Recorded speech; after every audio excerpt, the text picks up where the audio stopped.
Exodus. Exodus chapter 1.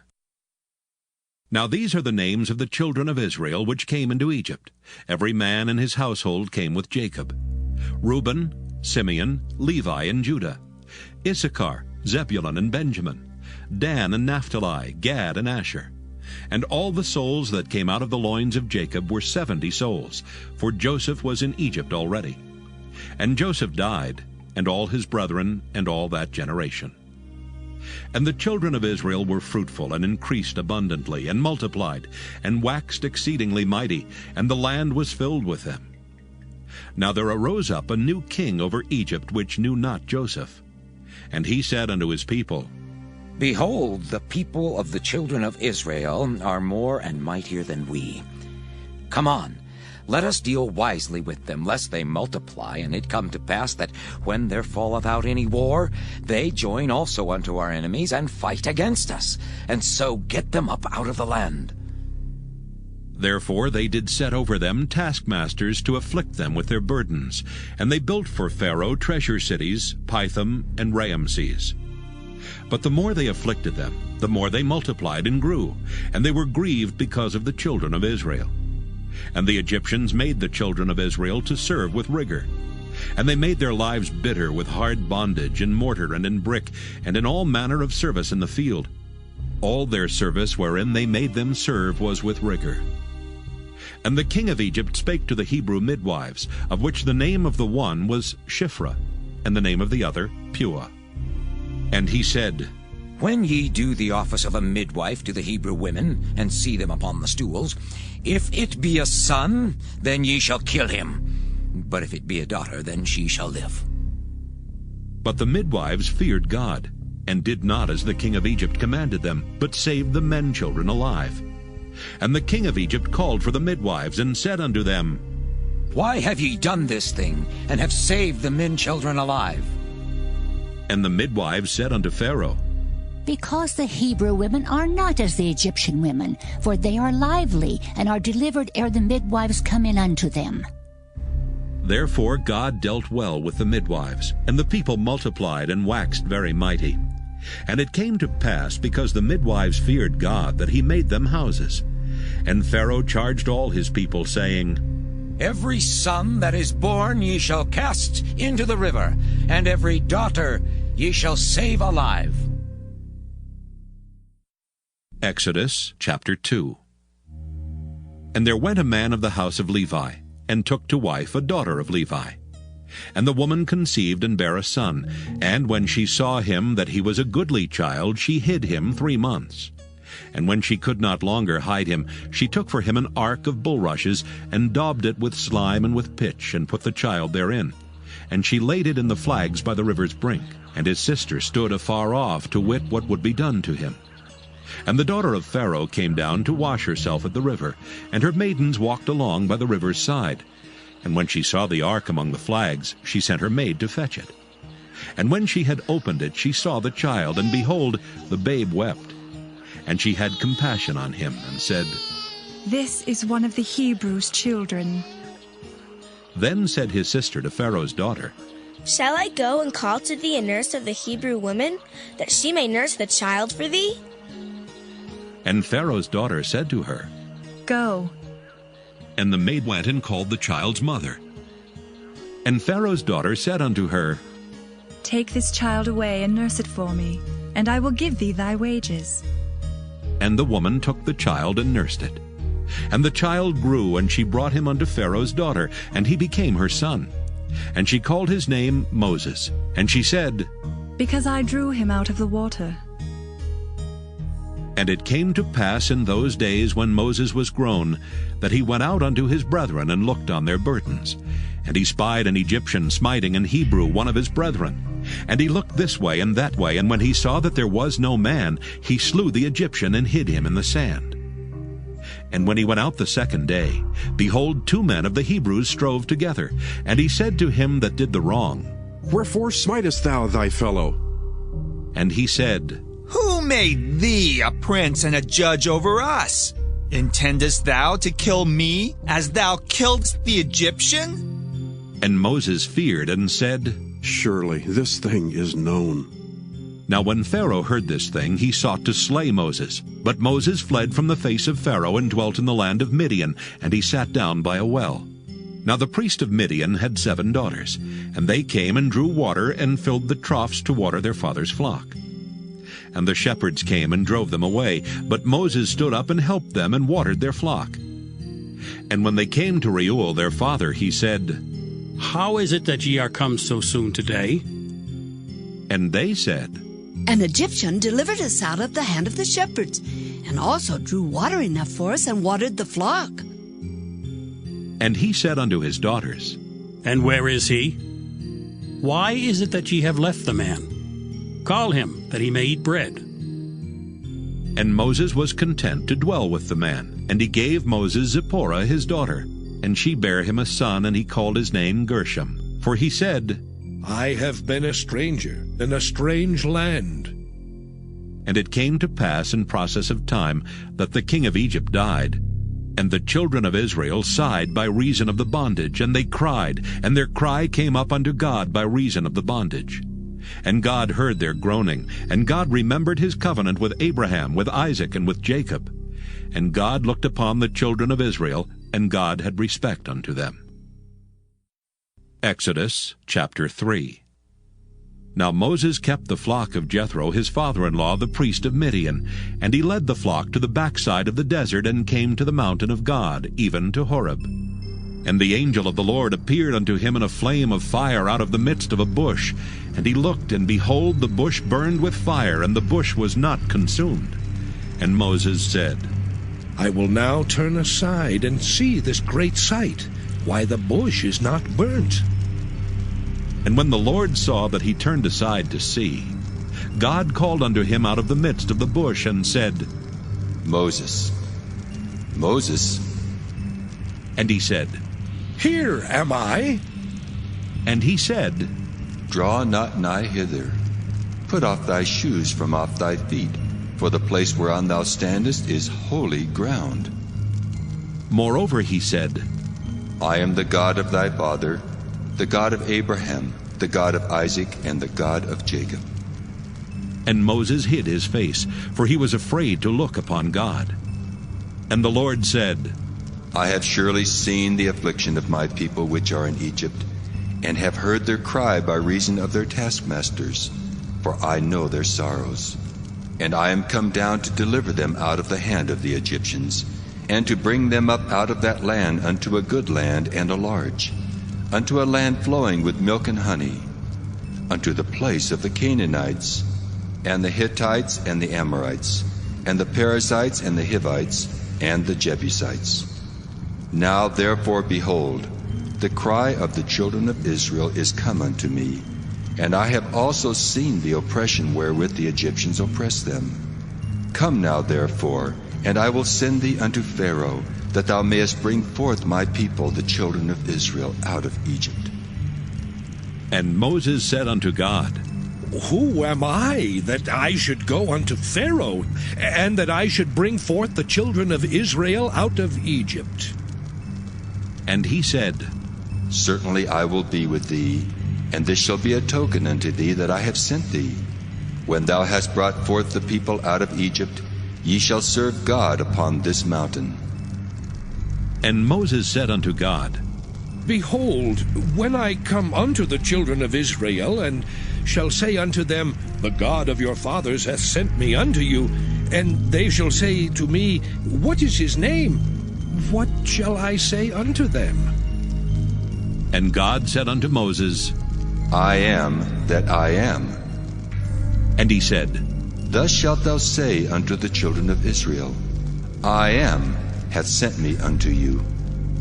And God said moreover unto Moses, Thus shalt thou say unto the children of Israel, The Lord God of your fathers, the God of Abraham, the God of Isaac, and the God of Jacob hath sent me unto you. This is my name forever, and this is my memorial unto all generations. Go and gather the elders of Israel together, and say unto them, The Lord God of your fathers, the God of Abraham, of Isaac, and of Jacob, appeared unto me, saying, I have surely visited you, and seen that which is done to you in Egypt, And I have said, I will bring you up out of the affliction of Egypt unto the land of the Canaanites, and the Hittites, and the Amorites, and the Perizzites, and the Hivites, and the Jebusites, unto a land flowing with milk and honey. And they shall hearken to thy voice, and thou shalt come, thou and the elders of Israel, unto the king of Egypt. And ye shall say unto him, The Lord God of the Hebrews hath met with us. And now let us go, we beseech thee, 3 days' journey into the wilderness, that we may sacrifice to the Lord our God. And I am sure that the king of Egypt will not let you go, no, not by a mighty hand. And I will stretch out my hand and smite Egypt with all my wonders, which I will do in the midst thereof, and after that he will let you go. And I will give this people favor in the sight of the Egyptians. And it shall come to pass that when ye go, ye shall not go empty. But every woman shall borrow of her neighbor, and of her that sojourneth in her house, jewels of silver, and jewels of gold, and raiment. And ye shall put them upon your sons and upon your daughters, and ye shall spoil the Egyptians. Exodus chapter 4.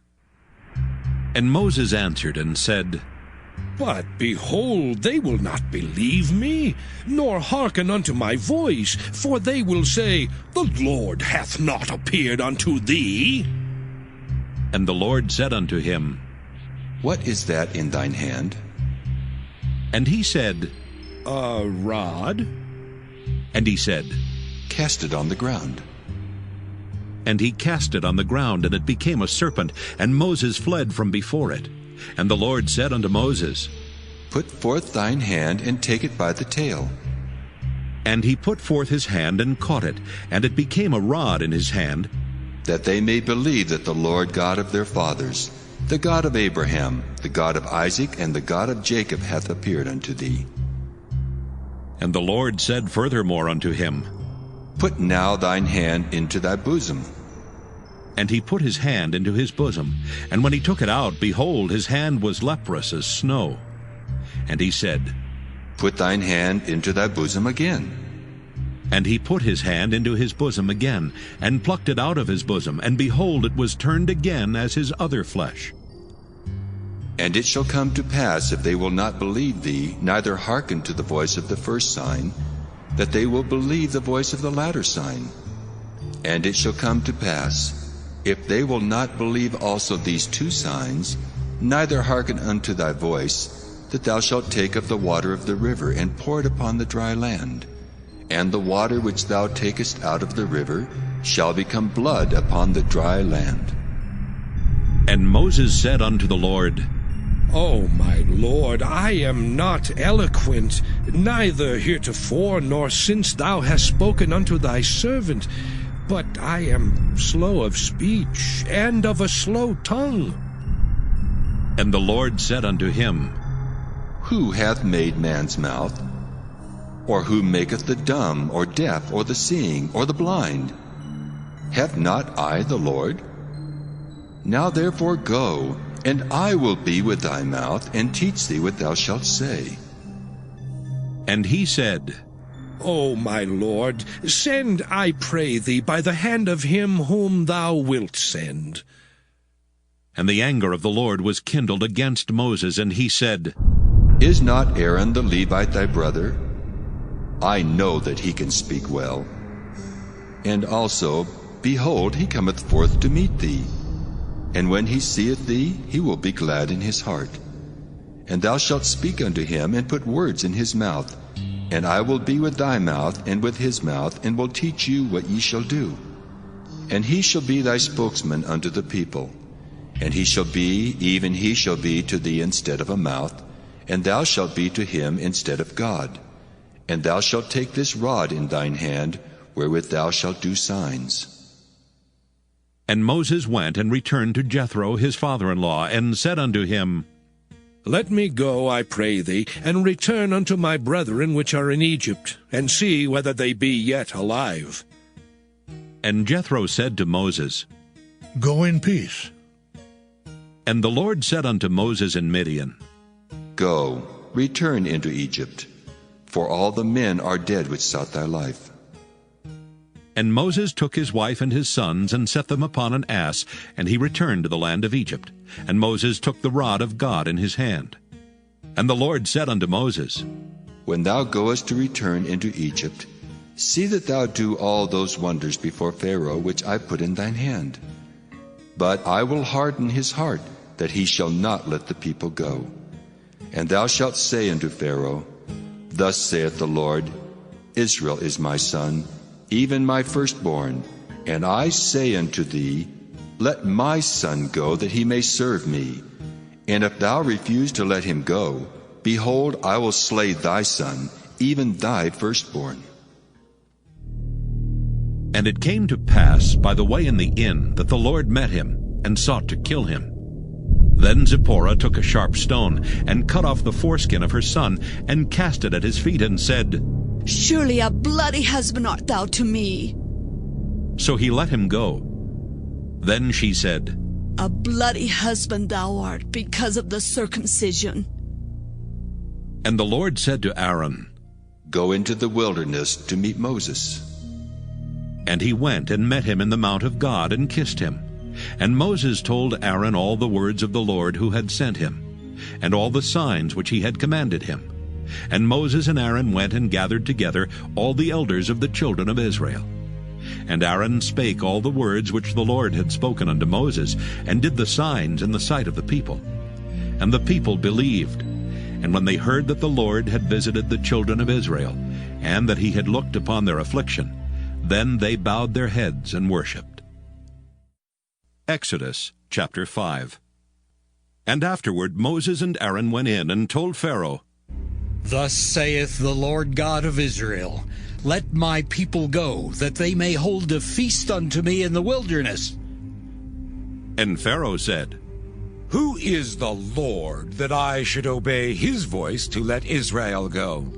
I know not the Lord, neither will I let Israel go. And they said, The God of the Hebrews hath met with us. Let us go, we pray thee, 3 days' journey into the desert, and sacrifice unto the Lord our God, lest he fall upon us with pestilence or with the sword. And the king of Egypt said unto them, Wherefore do ye, Moses and Aaron, let the people from their works? Get you unto your burdens. And Pharaoh said, Behold, the people of the land now are many, and ye make them rest from their burdens? And Pharaoh commanded the same day the taskmasters of the people and their officers, saying, Ye shall no more give the people straw to make brick, as heretofore.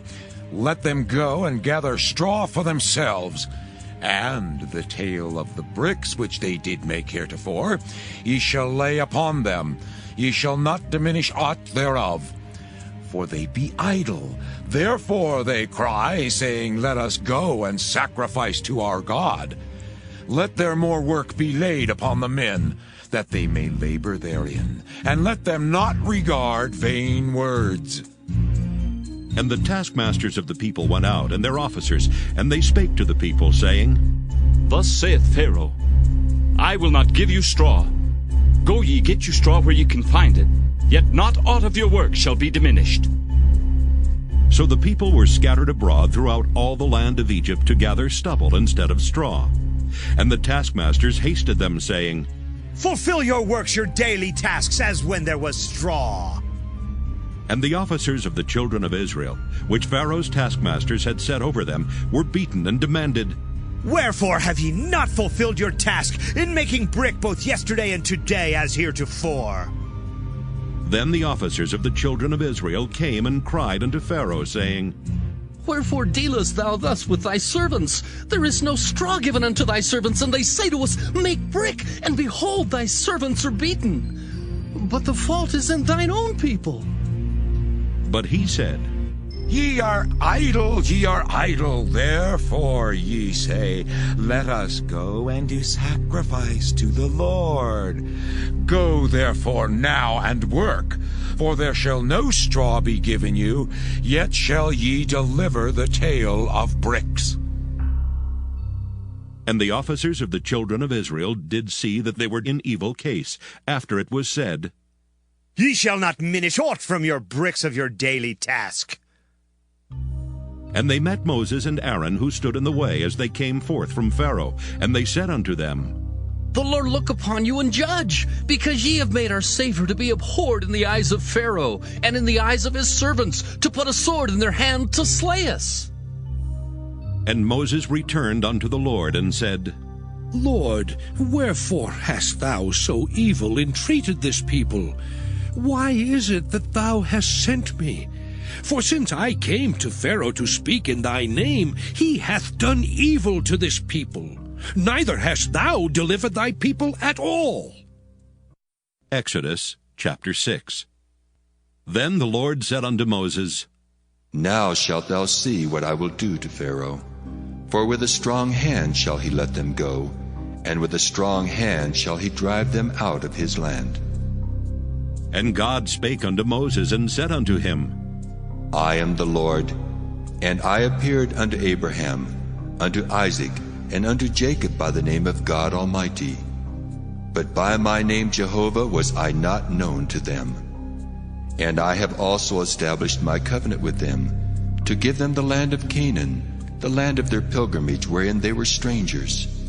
And I have also heard the groaning of the children of Israel, whom the Egyptians keep in bondage, and I have remembered my covenant. Wherefore say unto the children of Israel, I am the Lord, and I will bring you out from under the burdens of the Egyptians, and I will rid you out of their bondage, and I will redeem you with a stretched out arm and with great judgments. And I will take you to me for a people, and I will be to you a God. And ye shall know that I am the Lord your God, which bringeth you out from under the burdens of the Egyptians.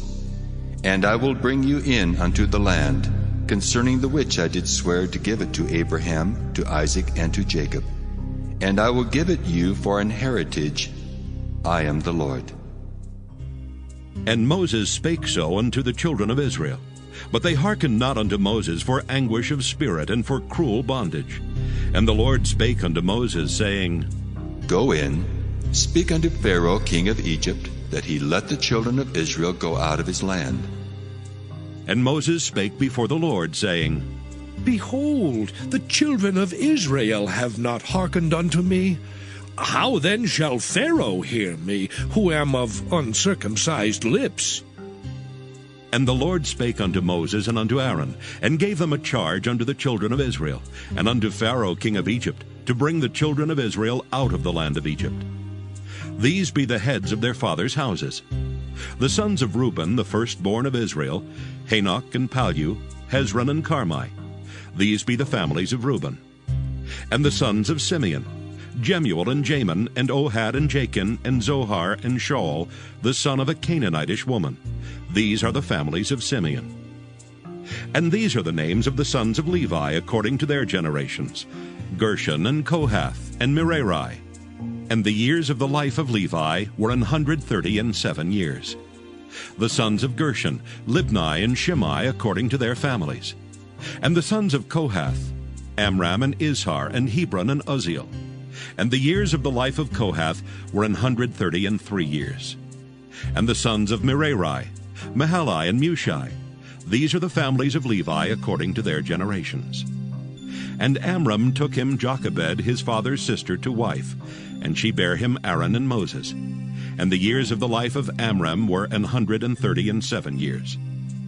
And the sons of Izhar, Korah and Nepheg and Zichri. And the sons of Uzziel, Mishael and Elzaphan and Zithri. And Aaron took him Elisheba, daughter of Aminadab, sister of Naashon, to wife, and she bare him Nadab and Abihu, Eleazar and Ithamar. And the sons of Korah, Asher and Elkanah, and Abisaph. These are the families of the Korhites. And Eleazar, Aaron's son, took him one of the daughters of Putiel to wife, and she bare him Phinehas. These are the heads of the fathers of the Levites according to their families. These are that Aaron and Moses, to whom the Lord said, Bring out the children of Israel from the land of Egypt, according to their armies. These are they which spake to Pharaoh king of Egypt, to bring out the children of Israel from Egypt. These are that Moses and Aaron. And it came to pass on the day when the Lord spake unto Moses in the land of Egypt, that the Lord spake unto Moses, saying, I am the Lord. Speak thou unto Pharaoh, king of Egypt, all that I say unto thee. And Moses said before the Lord, Lord, behold, I am of uncircumcised lips, and how shall Pharaoh hearken unto me? Exodus chapter 7. And the Lord said unto Moses, See, I have made thee a god to Pharaoh, and Aaron thy brother shall be thy prophet. Thou shalt speak all that I command thee, and Aaron thy brother shall speak unto Pharaoh, that he send the children of Israel out of his land. And I will harden Pharaoh's heart, and multiply my signs and my wonders in the land of Egypt. But Pharaoh shall not hearken unto you, that I may lay my hand upon Egypt, and bring forth mine armies, and my people the children of Israel out of the land of Egypt by great judgments. And the Egyptians shall know that I am the Lord, when I stretch forth mine hand upon Egypt, and bring out the children of Israel from among them. And Moses and Aaron did as the Lord commanded them, so did they. And Moses was 80 years old, and Aaron 83 years old, when they spake unto Pharaoh. And the Lord spake unto Moses and unto Aaron, saying, When Pharaoh shall speak unto you, saying, Show a miracle for you, then thou shalt say unto Aaron, Take thy rod and cast it before Pharaoh, and it shall become a serpent. And Moses and Aaron went in unto Pharaoh, and they did so as the Lord had commanded. And Aaron cast down his rod before Pharaoh and before his servants, and it became a serpent. Then Pharaoh also called the wise men and the sorcerers. Now the magicians of Egypt, they also did in like manner with their enchantments. For they cast down every man his rod, and they became serpents. But Aaron's rod swallowed up their rods. And he hardened Pharaoh's heart, that he hearkened not unto them, as the Lord had said.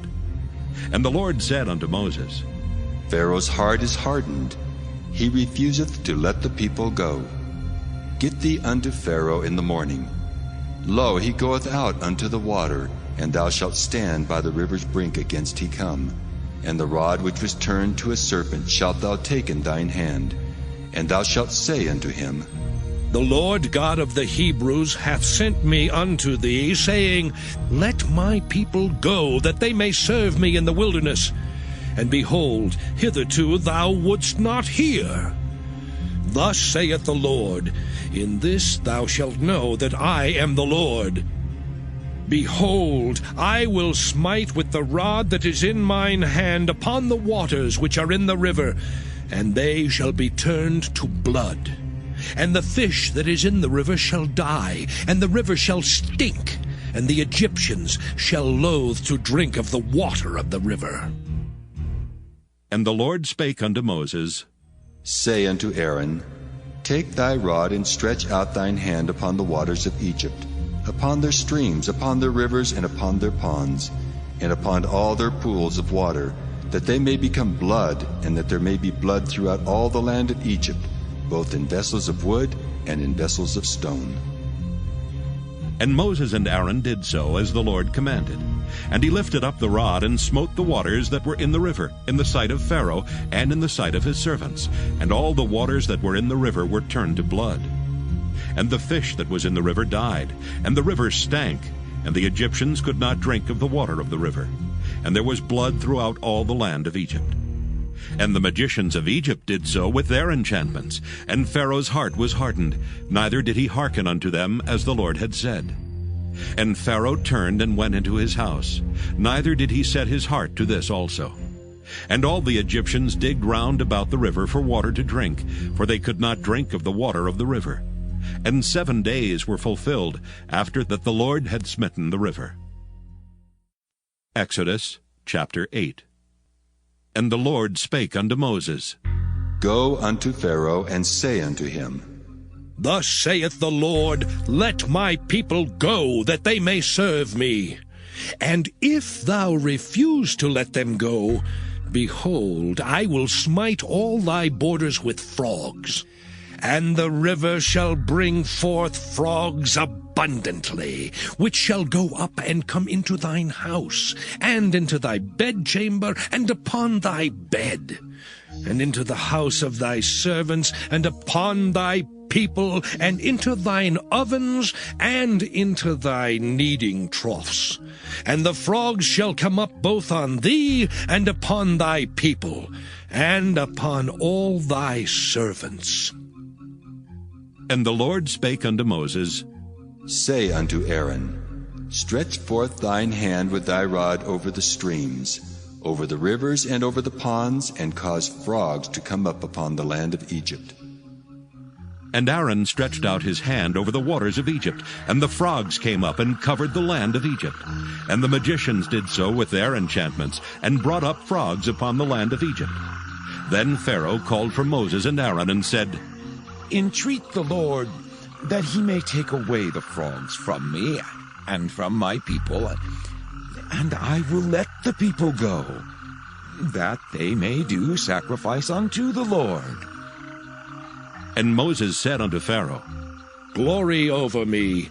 When shall I entreat for thee, and for thy servants, and for thy people, to destroy the frogs from thee and thy houses, that they may remain in the river only? And he said, Tomorrow. And he said, Be it according to thy word, that thou mayest know that there is none like unto the Lord our God. And the frogs shall depart from thee, and from thy houses, and from thy servants, and from thy people. They shall remain in the river only. And Moses and Aaron went out from Pharaoh. And Moses cried unto the Lord because of the frogs which he had brought against Pharaoh. And the Lord did according to the word of Moses, and the frogs died out of the houses, out of the villages, and out of the fields. And they gathered them together upon heaps, and the land stank. But when Pharaoh saw that there was respite, he hardened his heart, and hearkened not unto them, as the Lord had said. And the Lord said unto Moses, Say unto Aaron, Stretch out thy rod, and smite the dust of the land, that it may become lice throughout all the land of Egypt. And they did so. For Aaron stretched out his hand with his rod, and smote the dust of the earth, and it became lice in man and in beast. All the dust of the land became lice throughout all the land of Egypt.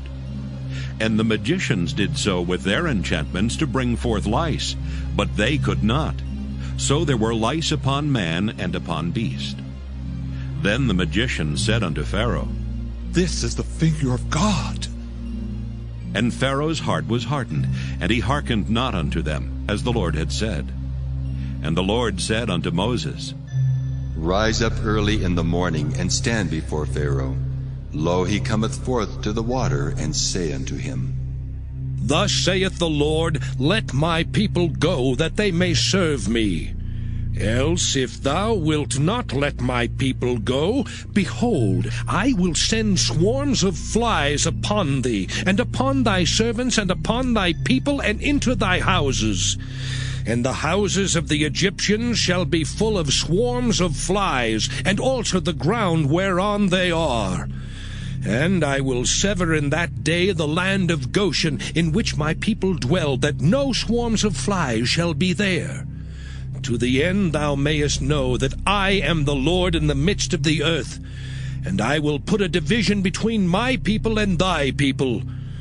Tomorrow shall this sign be. And the Lord did so. And there came a grievous swarm of flies into the house of Pharaoh, and into his servants' houses, and into all the land of Egypt.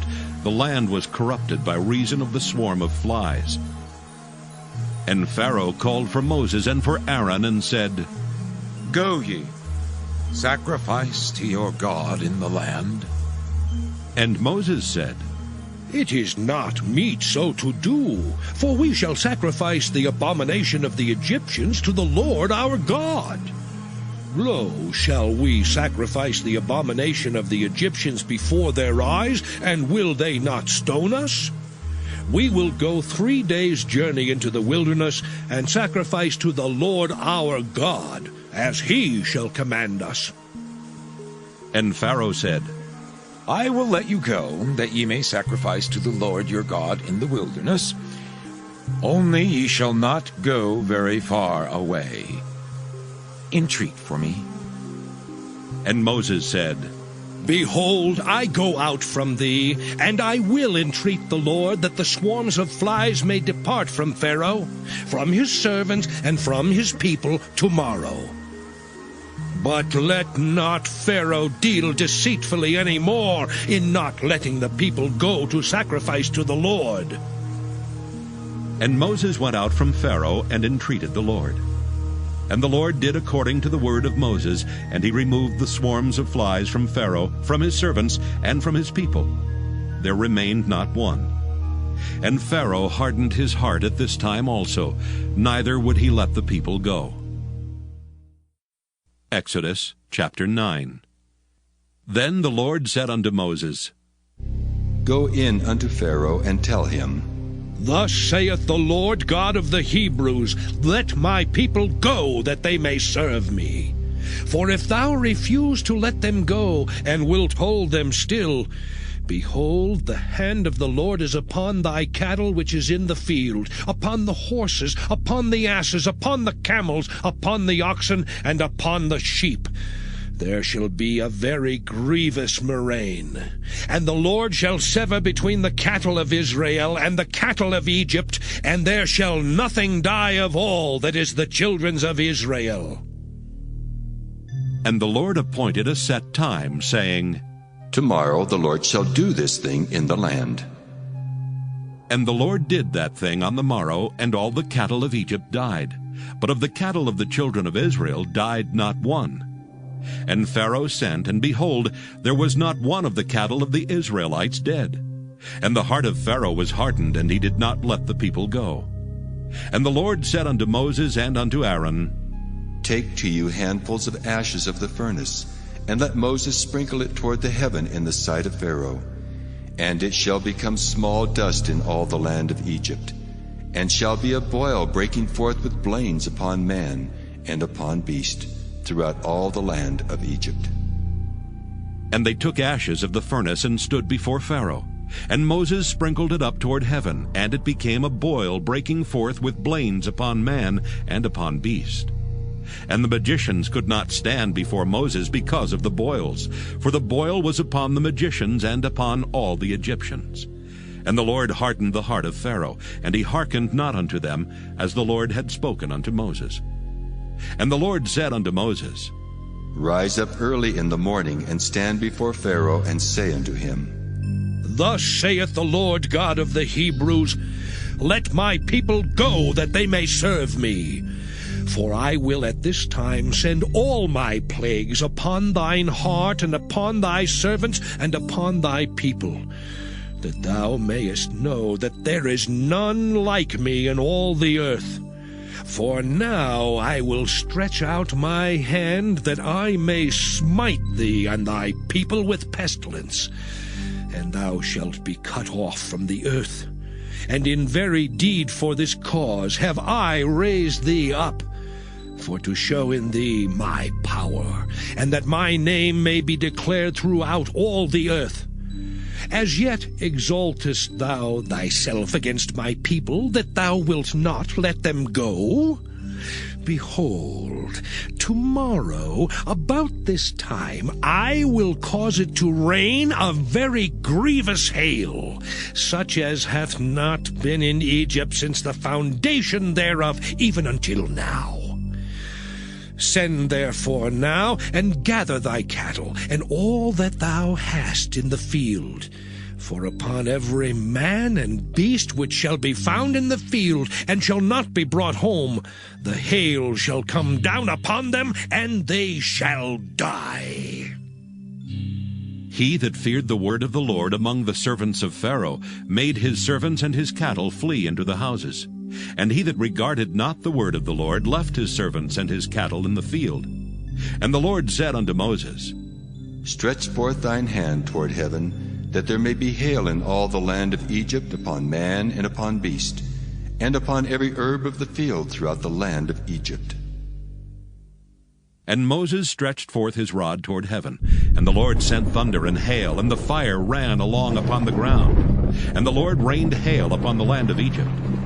So there was hail and fire mingled with the hail, very grievous, such as there was none like it in all the land of Egypt, since it became a nation. And the hail smote throughout all the land of Egypt all that was in the field, both man and beast. And the hail smote every herb of the field, and brake every tree of the field. Only in the land of Goshen, where the children of Israel were, was there no hail. And Pharaoh sent and called for Moses and Aaron, and said unto them, I have sinned this time. The Lord is righteous, and I and my people are wicked. Entreat the Lord, for it is enough that there be no more mighty thunderings and hail, and I will let you go, and ye shall stay no longer. And Moses said unto him, As soon as I am gone out of the city, I will spread abroad my hands unto the Lord. And the thunder shall cease, neither shall there be any more hail, that thou mayest know how that the earth is the Lord's. But as for thee and thy servants, I know that ye will not yet fear the Lord God. And the flax and the barley was smitten, for the barley was in the ear, and the flax was bold. But the wheat and the rye were not smitten, for they were not grown up.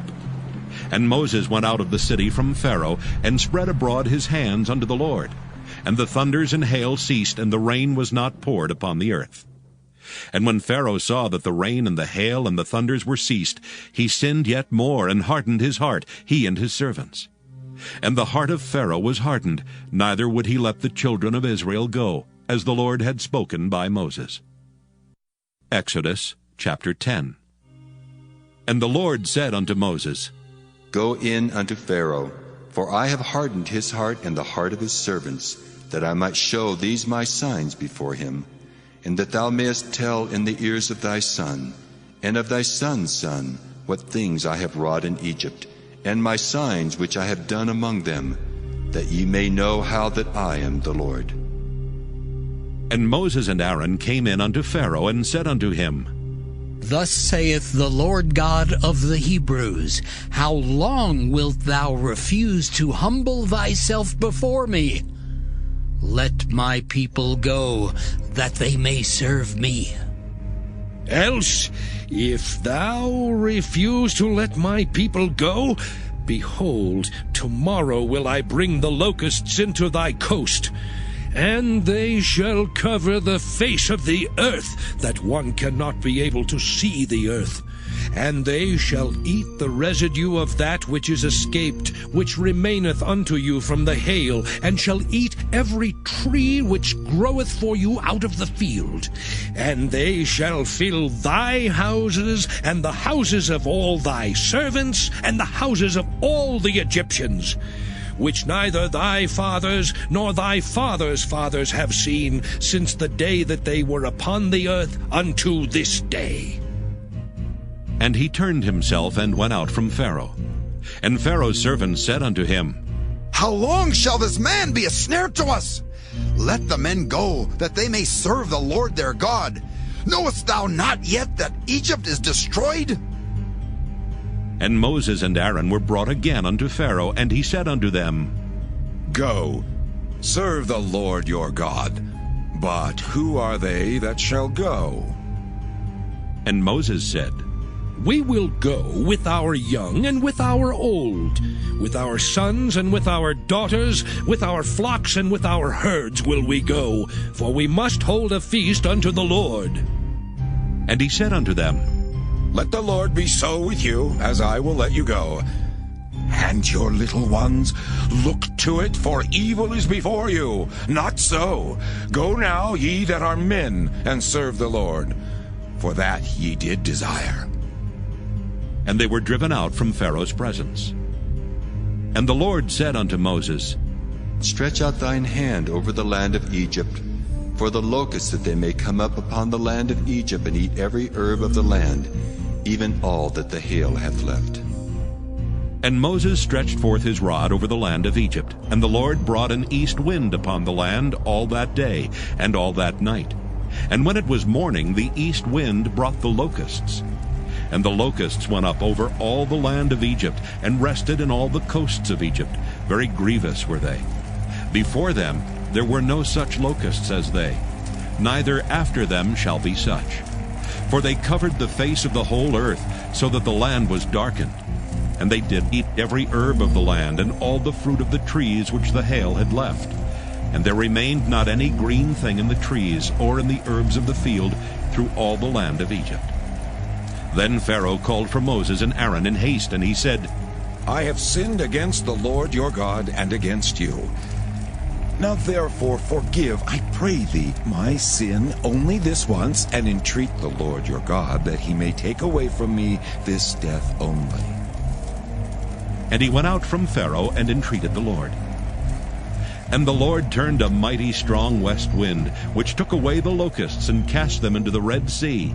There remained not one locust in all the coasts of Egypt. But the Lord hardened Pharaoh's heart, so that he would not let the children of Israel go. And the Lord said unto Moses, Stretch out thine hand toward heaven, that there may be darkness over the land of Egypt, even darkness which may be felt.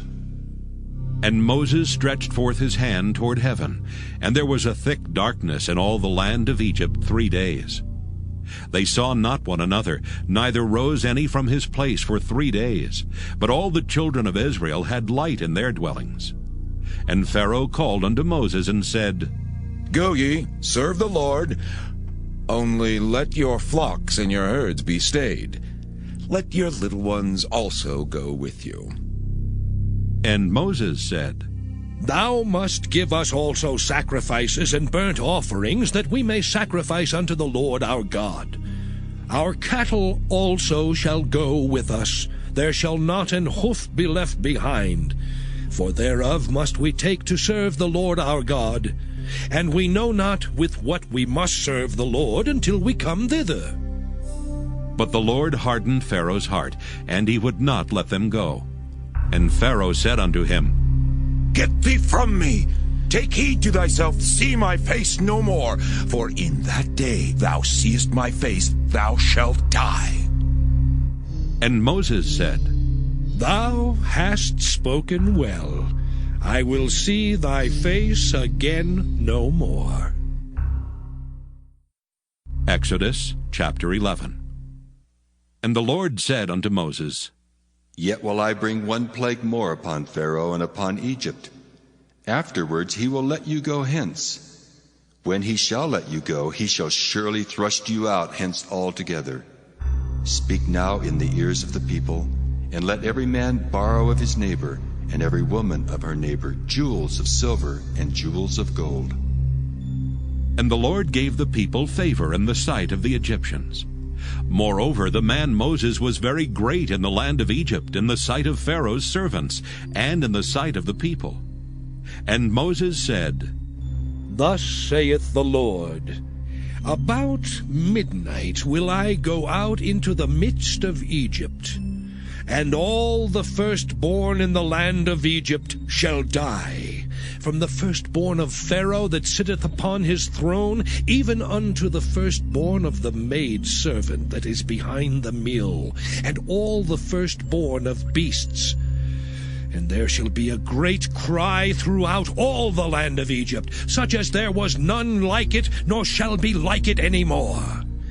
But against any of the children of Israel shall not a dog move his tongue, against man or beast, that ye may know how that the Lord doth put a difference between the Egyptians and Israel. And all these thy servants shall come down unto me, and bow down themselves unto me, saying, Get thee out, and all the people that follow thee. And after that I will go out. And he went out from Pharaoh in a great anger. And the Lord said unto Moses, Pharaoh shall not hearken unto you, that my wonders may be multiplied in the land of Egypt. And Moses and Aaron did all these wonders before Pharaoh. And the Lord hardened Pharaoh's heart, so that he would not let the children of Israel go out of his land. Exodus chapter 12. And the Lord spake unto Moses and Aaron in the land of Egypt, saying, This month shall be unto you the beginning of months. It shall be the first month of the year to you. Speak ye unto all the congregation of Israel, saying, In the 10th day of this month they shall take to them every man a lamb, according to the house of their fathers, a lamb for an house. And if the household be too little for the lamb, let him and his neighbor next unto his house take it according to the number of the souls. Every man according to his eating shall make your count for the lamb. Your lamb shall be without blemish, a male of the first year. Ye shall take it out from the sheep or from the goats, and ye shall keep it up until the 14th day of the same month. And the whole assembly of the congregation of Israel shall kill it in the evening. And they shall take of the blood, and strike it on the 2 side posts, and on the upper doorpost of the houses, wherein they shall eat it. And they shall eat the flesh in that night, roast with fire, and unleavened bread, and with bitter herbs they shall eat it. Eat not of it raw, nor sodden at all with water, but roast with fire. His head with his legs, and with the purtenance thereof. And ye shall let nothing of it remain until the morning, and that which remaineth of it until the morning ye shall burn with fire. And thus shall ye eat it, with your loins girded, your shoes on your feet, and your staff in your hand. And ye shall eat it in haste. It is the Lord's Passover. For I will pass through the land of Egypt this night, and will smite all the firstborn in the land of Egypt, both man and beast. And against all the gods of Egypt I will execute judgment. I am the Lord. And the blood shall be to you for a token upon the houses where ye are. And when I see the blood, I will pass over you, and the plague shall not be upon you to destroy you when I smite the land of Egypt. And this day shall be unto you for a memorial, and ye shall keep it a feast to the Lord throughout your generations. Ye shall keep it a feast by an ordinance forever. 7 days shall ye eat unleavened bread. Even the first day ye shall put away leaven out of your houses. For whosoever eateth leavened bread from the first day until the 7th day, that soul shall be cut off from Israel. And in the first day there shall be an holy convocation, and in the 7th day there shall be an holy convocation to you. No manner of work shall be done in them, save that which every man must eat, that only may be done of you. And ye shall observe the feast of unleavened bread. For in this selfsame day have I brought your armies out of the land of Egypt. Therefore shall ye observe this day in your generations by an ordinance forever. In the 1st month, on the 14th day of the month at even, ye shall eat unleavened bread, until the 21st day of the month at even. 7 days shall there be no leaven found in your houses. For whosoever eateth that which is leavened, even that soul shall be cut off from the congregation of Israel, whether he be a stranger or born in the land. Ye shall eat nothing leavened. In all your habitations shall ye eat unleavened bread. Then Moses called for all the elders of Israel, and said unto them, Draw out and take you a lamb according to your families, and kill the Passover. And ye shall take a bunch of hyssop, and dip it in the blood that is in the basin, and strike the lintel and the 2 side posts with the blood that is in the basin. And none of you shall go out at the door of his house until the morning. For the Lord will pass through to smite the Egyptians, and when he seeth the blood upon the lintel and on the 2 side posts, the Lord will pass over the door, and will not suffer the destroyer to come in unto your houses to smite you.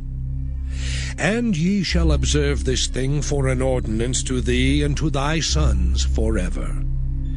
And it shall come to pass, when ye be come to the land which the Lord will give you, according as he hath promised, that ye shall keep this service. And it shall come to pass, when your children shall say unto you, What mean ye by this service? That ye shall say, It is the sacrifice of the Lord's Passover, who passed over the houses of the children of Israel in Egypt, when he smote the Egyptians and delivered our houses. And the people bowed the head and worshipped. And the children of Israel went away and did as the Lord had commanded Moses and Aaron, so did they. And it came to pass that at midnight the Lord smote all the firstborn in the land of Egypt, from the firstborn of Pharaoh that sat on his throne unto the firstborn of the captive that was in the dungeon, and all the firstborn of cattle. And Pharaoh rose up in the night, he and all his servants and all the Egyptians. And there was a great cry in Egypt, for there was not a house where there was not one dead. And he called for Moses and Aaron by night and said, Rise up, and get you forth from among my people, both ye and the children of Israel, and go, serve the Lord as ye have said. Also take your flocks and your herds as ye have said, and be gone. And bless me also. And the Egyptians were urgent upon the people, that they might send them out of the land in haste. For they said, We be all dead men. And the people took their dough before it was leavened, their kneading troughs being bound up in their clothes upon their shoulders. And the children of Israel did according to the word of Moses. And they borrowed of the Egyptians jewels of silver and jewels of gold and raiment. And the Lord gave the people favor in the sight of the Egyptians, so that they lent unto them such things as they required, and they spoiled the Egyptians. And the children of Israel journeyed from Ramesses to Succoth, about 600,000 on foot that were men beside children. And a mixed multitude went up also with them, and flocks and herds, even very much cattle.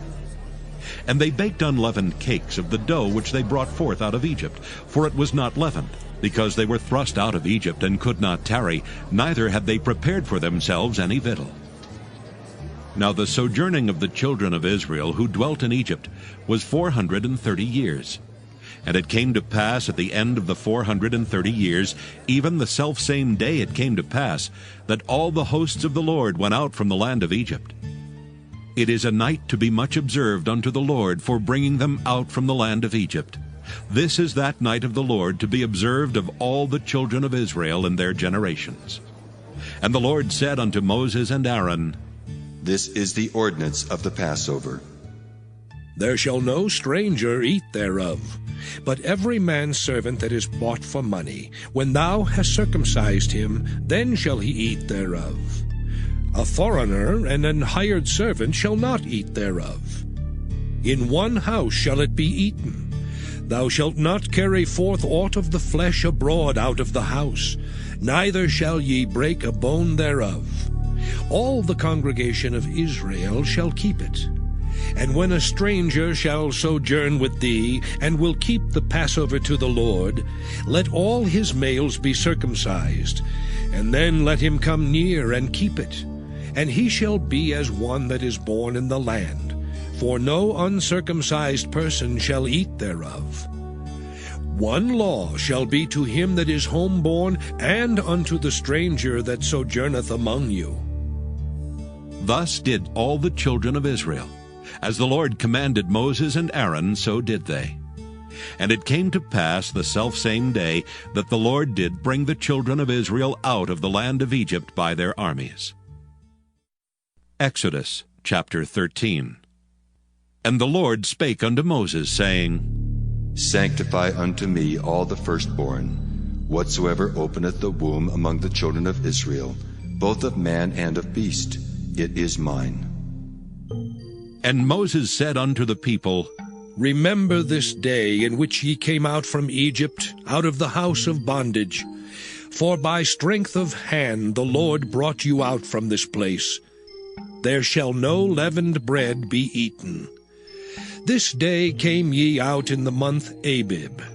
And it shall be, when the Lord shall bring thee into the land of the Canaanites, and the Hittites, and the Amorites, and the Hivites, and the Jebusites, which he sware unto thy fathers to give thee, a land flowing with milk and honey, that thou shalt keep this service in this month. 7 days thou shalt eat unleavened bread, and in the 7th day shall be a feast to the Lord. Unleavened bread shall be eaten 7 days, and there shall no leavened bread be seen with thee, neither shall there be leaven seen with thee in all thy quarters. And thou shalt show thy son in that day, saying, This is done because of that which the Lord did unto me when I came forth out of Egypt. And it shall be for a sign unto thee upon thine hand, and for a memorial between thine eyes, that the Lord's law may be in thy mouth. For with a strong hand hath the Lord brought thee out of Egypt. Thou shalt therefore keep this ordinance in his season from year to year. And it shall be, when the Lord shall bring thee into the land of the Canaanites, as he sware unto thee and to thy fathers, and shall give it thee, that thou shalt set apart unto the Lord all that openeth the matrix, and every firstling that cometh of a beast which thou hast, the males shall be the Lord's. And every firstling of an ass thou shalt redeem with a lamb. And if thou wilt not redeem it, then thou shalt break his neck. And all the firstborn of man among thy children shalt thou redeem. And it shall be, when thy son asketh thee in time to come, saying, What is this? That thou shalt say unto him, By strength of hand the Lord brought us out from Egypt, from the house of bondage. And it came to pass, when Pharaoh would hardly let us go, that the Lord slew all the firstborn in the land of Egypt, both the firstborn of man and the firstborn of beast. Therefore I sacrificed to the Lord all that open the matrix, being males. But all the firstborn of my children I redeem. And it shall be for a token upon thine hand, and for frontlets between thine eyes. For by strength of hand the Lord brought us forth out of Egypt. And it came to pass, when Pharaoh had let the people go, that God led them not through the way of the land of the Philistines, although that was near. For God said, Lest peradventure the people repent when they see war, and they return to Egypt. But God led the people about through the way of the wilderness of the Red Sea, and the children of Israel went up harnessed out of the land of Egypt. And Moses took the bones of Joseph with him, for he had straitly sworn the children of Israel, saying, God will surely visit you, and ye shall carry up my bones away hence with you. And they took their journey from Succoth, and encamped in Etham in the edge of the wilderness. And the Lord went before them by day in a pillar of a cloud, to lead them the way, and by night in a pillar of fire, to give them light, to go by day and night. He took not away the pillar of the cloud by day, nor the pillar of fire by night from before the people. Exodus chapter 14. And the Lord spake unto Moses, saying, Speak unto the children of Israel, that they turn and encamp before Pi-hahiroth, between Migdol and the sea, over against Baal-zephon. Before it shall ye encamp by the sea. For Pharaoh will say of the children of Israel, They are entangled in the land, the wilderness hath shut them in. And I will harden Pharaoh's heart, that he shall follow after them. And I will be honored upon Pharaoh, and upon all his host, that the Egyptians may know that I am the Lord. And they did so. And it was told the king of Egypt that the people fled. And the heart of Pharaoh and of his servants was turned against the people, and they said, Why have we done this, that we have let Israel go from serving us? And he made ready his chariot, and took his people with him. And he took 600 chosen chariots, and all the chariots of Egypt, and captains over every one of them. And the Lord hardened the heart of Pharaoh king of Egypt, and he pursued after the children of Israel. And the children of Israel went out with an high hand. But the Egyptians pursued after them, all the horses and chariots of Pharaoh, and his horsemen and his army, and overtook them encamping by the sea, beside Pi-hahiroth, before Baal-zephon. And when Pharaoh drew nigh, the children of Israel lifted up their eyes, and behold, the Egyptians marched after them. And they were sore afraid. And the children of Israel cried out unto the Lord. And they said unto Moses, Because there were no graves in Egypt, hast thou taken us away to die in the wilderness? Wherefore hast thou dealt thus with us, to carry us forth out of Egypt? Is not this the word that we did tell thee in Egypt, saying, Let us alone, that we may serve the Egyptians? For it had been better for us to serve the Egyptians than that we should die in the wilderness. And Moses said unto the people, Fear ye not. Stand still and see the salvation of the Lord, which he will show to you today. For the Egyptians whom ye have seen today, ye shall see them again no more forever. The Lord shall fight for you, and ye shall hold your peace. And the Lord said unto Moses, Wherefore criest thou unto me? Speak unto the children of Israel that they go forward. But lift thou up thy rod, and stretch out thine hand over the sea, and divide it. And the children of Israel shall go on dry ground through the midst of the sea. And I, behold, I will harden the hearts of the Egyptians, and they shall follow them. And I will get me honor upon Pharaoh, and upon all his host, upon his chariots, and upon his horsemen. And the Egyptians shall know that I am the Lord, when I have gotten me honor upon Pharaoh, upon his chariots, and upon his horsemen. And the angel of God, which went before the camp of Israel, removed and went behind them. And the pillar of the cloud went from before their face, and stood behind them. And it came between the camp of the Egyptians and the camp of Israel, and it was a cloud and darkness to them, but it gave light by night to these, so that the one came not near the other all the night. And Moses stretched out his hand over the sea, and the Lord caused the sea to go back by a strong east wind all that night, and made the sea dry land, and the waters were divided.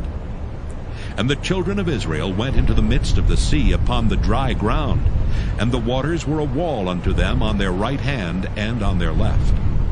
And the Egyptians pursued, and went in after them to the midst of the sea, even all Pharaoh's horses, his chariots, and his horsemen.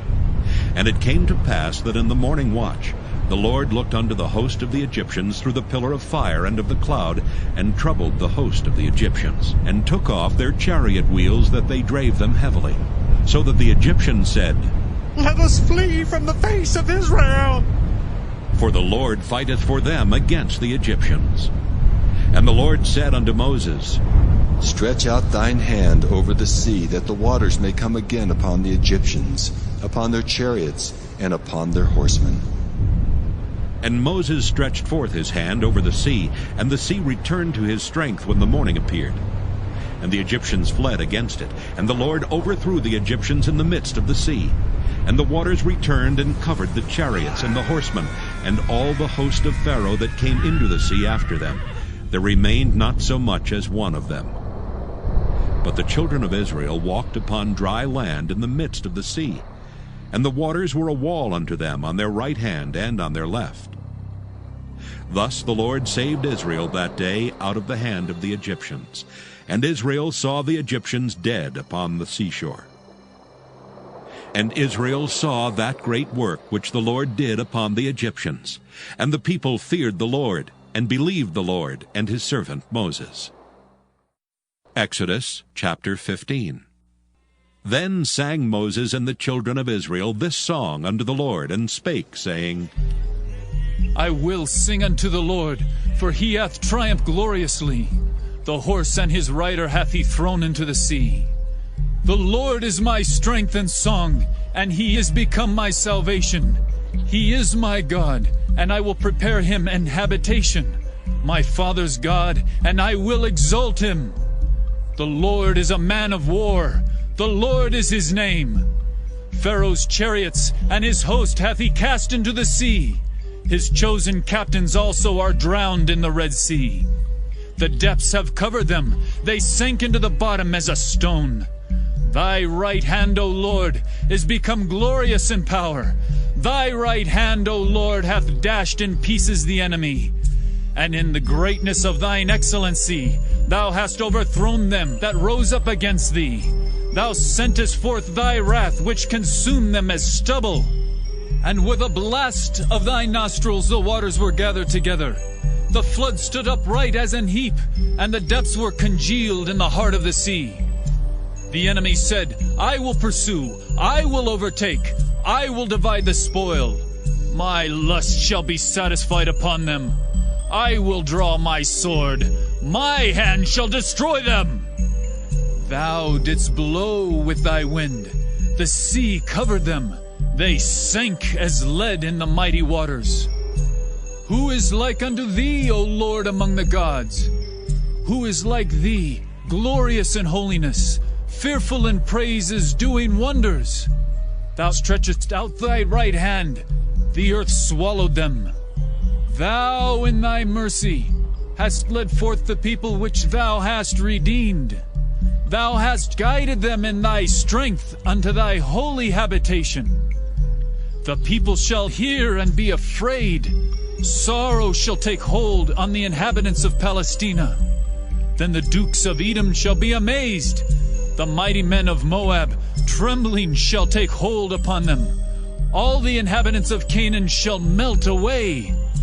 Fear and dread shall fall upon them. By the greatness of thine arm, they shall be as still as a stone. Till thy people pass over, O Lord. Till the people pass over which thou hast purchased. Thou shalt bring them in and plant them in the mountain of thine inheritance, in the place, O Lord, which thou hast made for thee to dwell in the sanctuary, O Lord, which thy hands have established. The Lord shall reign forever and ever. For the horse of Pharaoh went in with his chariots and with his horsemen into the sea, and the Lord brought again the waters of the sea upon them. But the children of Israel went on dry land in the midst of the sea. And Miriam the prophetess, the sister of Aaron, took a timbrel in her hand, and all the women went out after her with timbrels and with dances. And Miriam answered them, Sing ye to the Lord, for he hath triumphed gloriously. The horse and his rider hath he thrown into the sea. So Moses brought Israel from the Red Sea, and they went out into the wilderness of Shur. And they went 3 days in the wilderness and found no water. And when they came to Marah, they could not drink of the waters of Marah, for they were bitter. Therefore the name of it was called Marah.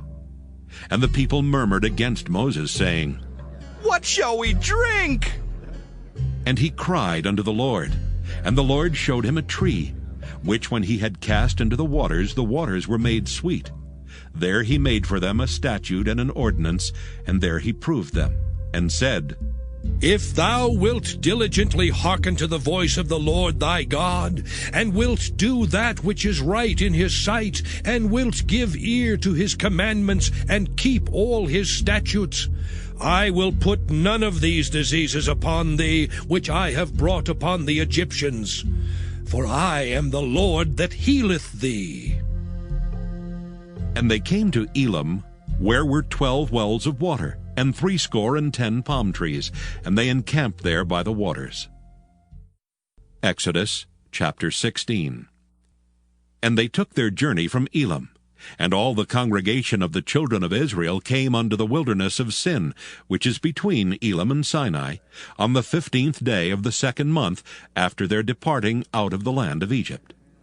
And the whole congregation of the children of Israel murmured against Moses and Aaron in the wilderness. And the children of Israel said unto them, Would to God we had died by the hand of the Lord in the land of Egypt, when we sat by the flesh pots, and when we did eat bread to the full. For ye have brought us forth into this wilderness to kill this whole assembly with hunger. Then said the Lord unto Moses, Behold, I will rain bread from heaven for you, and the people shall go out and gather a certain rate every day, that I may prove them, whether they will walk in my law or no. And it shall come to pass that on the 6th day they shall prepare that which they bring in, and it shall be twice as much as they gather daily. And Moses and Aaron said unto all the children of Israel, At even then ye shall know that the Lord hath brought you out from the land of Egypt. And in the morning then ye shall see the glory of the Lord, for that he heareth your murmurings against the Lord. And what are we that ye murmur against us? And Moses said, This shall be when the Lord shall give you in the evening flesh to eat, and in the morning bread to the full.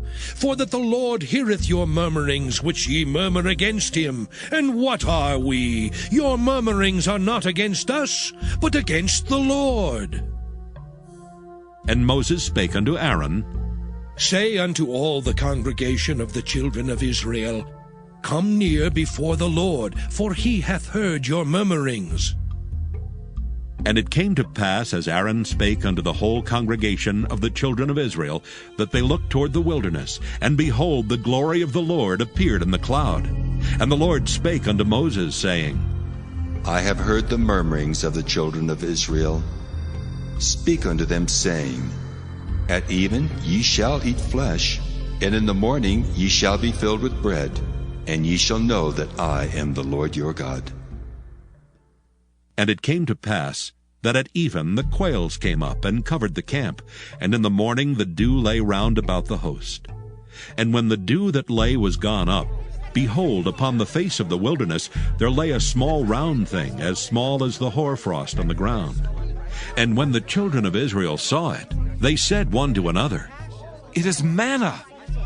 For they wist not what it was. And Moses said unto them, This is the bread which the Lord hath given you to eat. This is the thing which the Lord hath commanded. Gather of it every man according to his eating, an omer for every man according to the number of your persons. Take ye every man for them which are in his tents.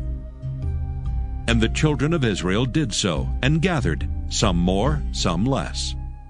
And when they did meet it with an omer, he that gathered much had nothing over, and he that gathered little had no lack. They gathered every man according to his eating. And Moses said, Let no man leave of it till the morning. Notwithstanding they hearkened not unto Moses, but some of them left of it until the morning, and it bred worms and stank, and Moses was wroth with them. And they gathered it every morning, every man according to his eating, and when the sun waxed hot, it melted. And it came to pass that on the 6th day they gathered twice as much bread, 2 omers for one man. And all the rulers of the congregation came and told Moses.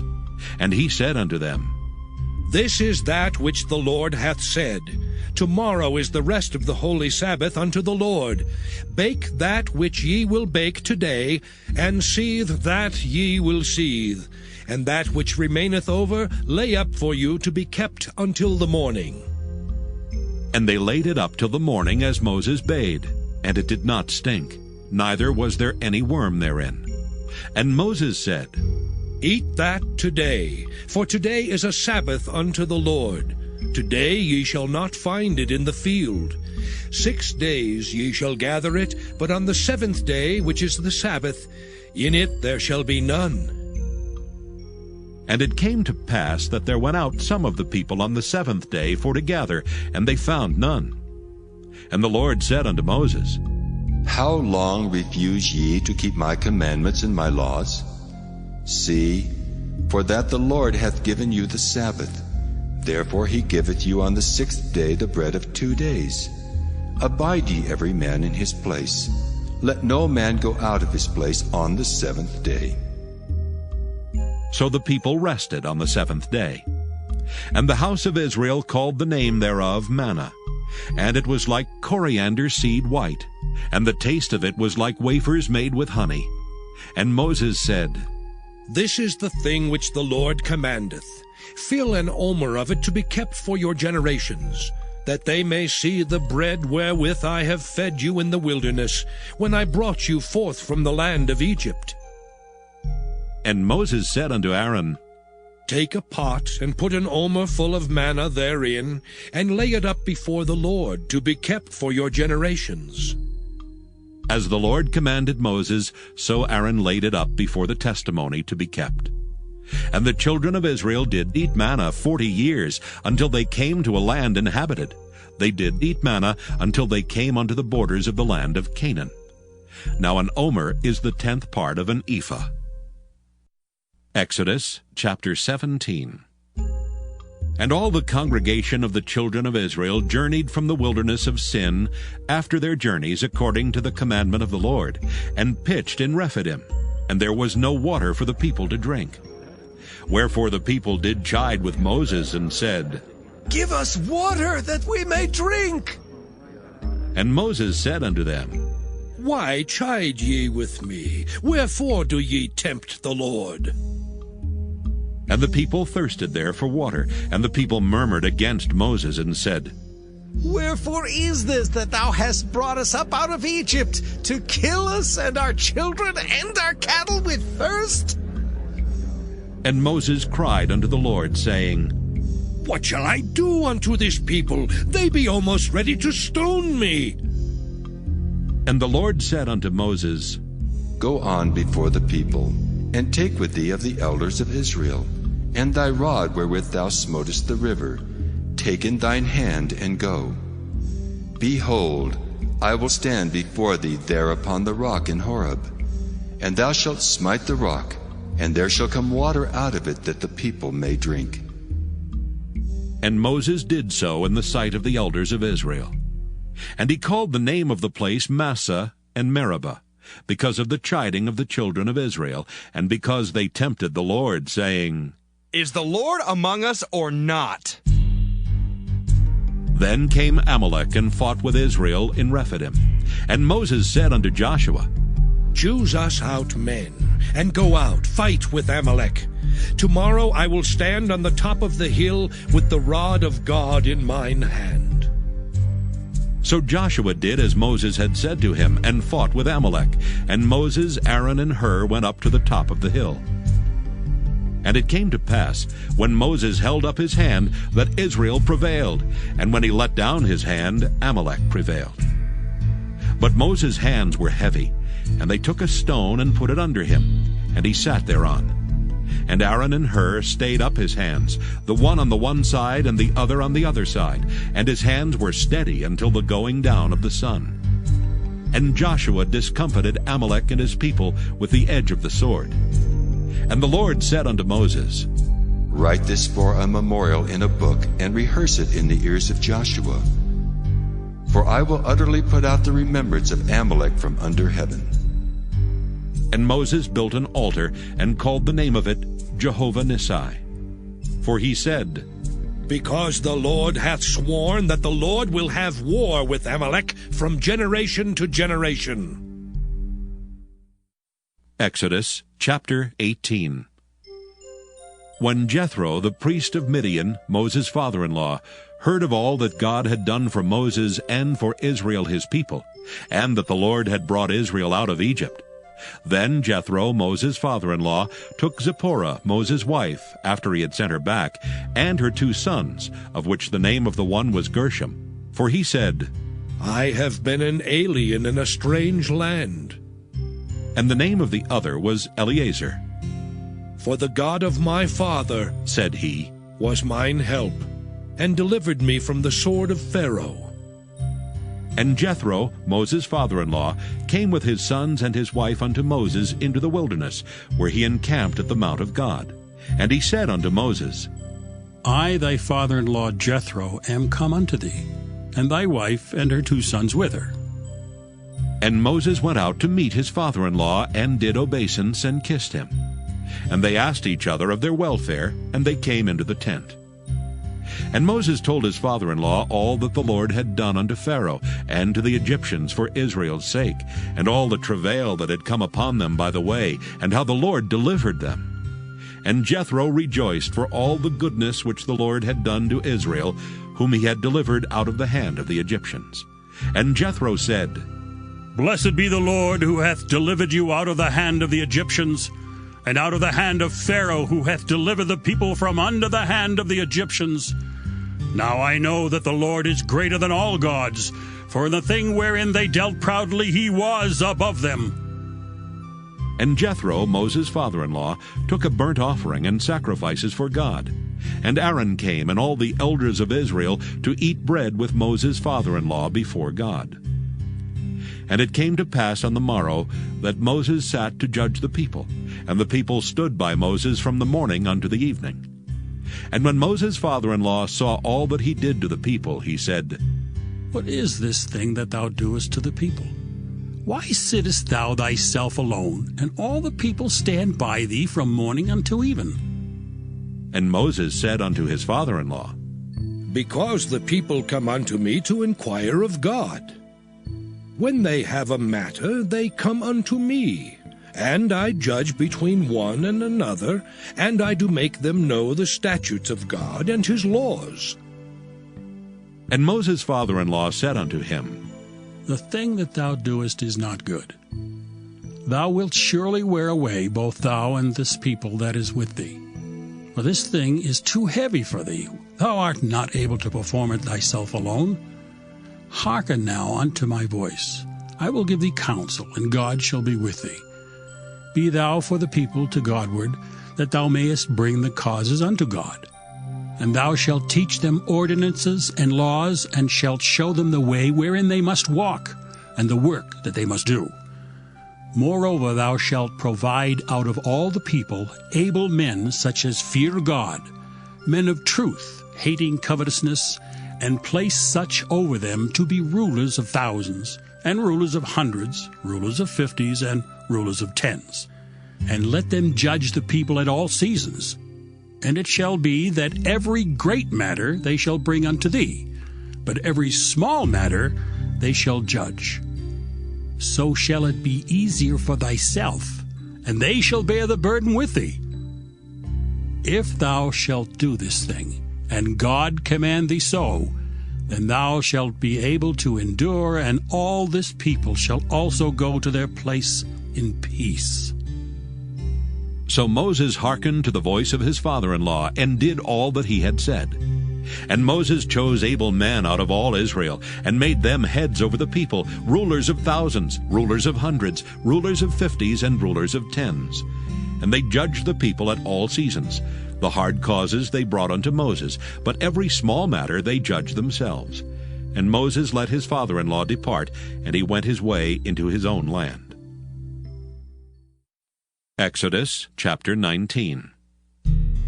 In the 3rd month, when the children of Israel were gone forth out of the land of Egypt, the same day came they into the wilderness of Sinai. For they were departed from Rephidim, and were come to the desert of Sinai, and had pitched in the wilderness. And there Israel camped before the mount. And Moses went up unto God, and the Lord called unto him out of the mountain, saying, Thus shalt thou say to the house of Jacob, and tell the children of Israel, Ye have seen what I did unto the Egyptians, and how I bare you on eagle's wings, and brought you unto myself. Now therefore, if ye will obey my voice indeed, and keep my covenant, then ye shall be a peculiar treasure unto me above all people, for all the earth is mine. And ye shall be unto me a kingdom of priests, and an holy nation. These are the words which thou shalt speak unto the children of Israel. And Moses came and called for the elders of the people, and laid before their faces all these words which the Lord commanded him. And all the people answered together and said, All that the Lord hath spoken we will do. And Moses returned the words of the people unto the Lord. And the Lord said unto Moses, Lo, I come unto thee in a thick cloud, that the people may hear when I speak with thee, and believe thee forever. And Moses told the words of the people unto the Lord. And the Lord said unto Moses, Go unto the people, and sanctify them today and tomorrow, and let them wash their clothes, and be ready against the 3rd day. For the 3rd day the Lord will come down in the sight of all the people upon Mount Sinai. And thou shalt set bounds unto the people round about, saying, Take heed to yourselves that ye go not up into the mount, or touch the border of it. Whosoever toucheth the mount shall be surely put to death.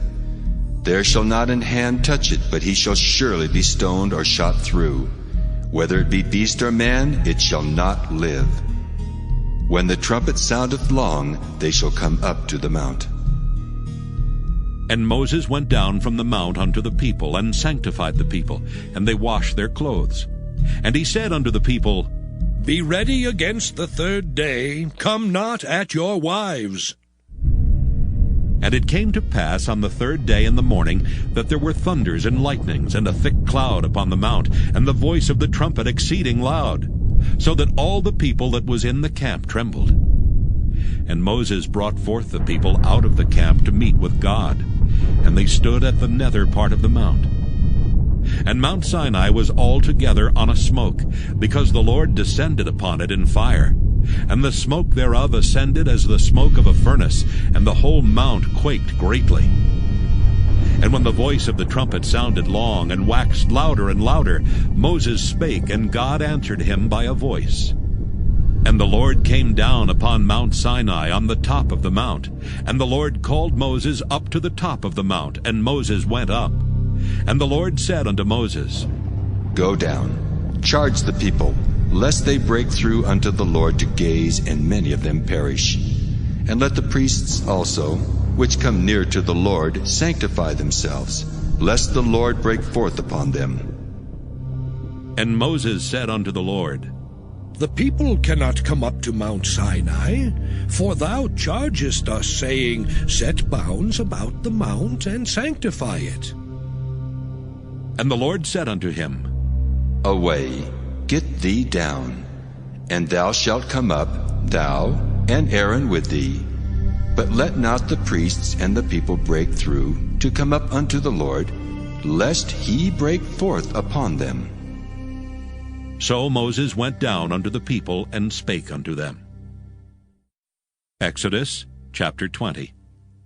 And God spake all these words, saying, I am the Lord thy God, which have brought thee out of the land of Egypt, out of the house of bondage. Thou shalt have no other gods before me.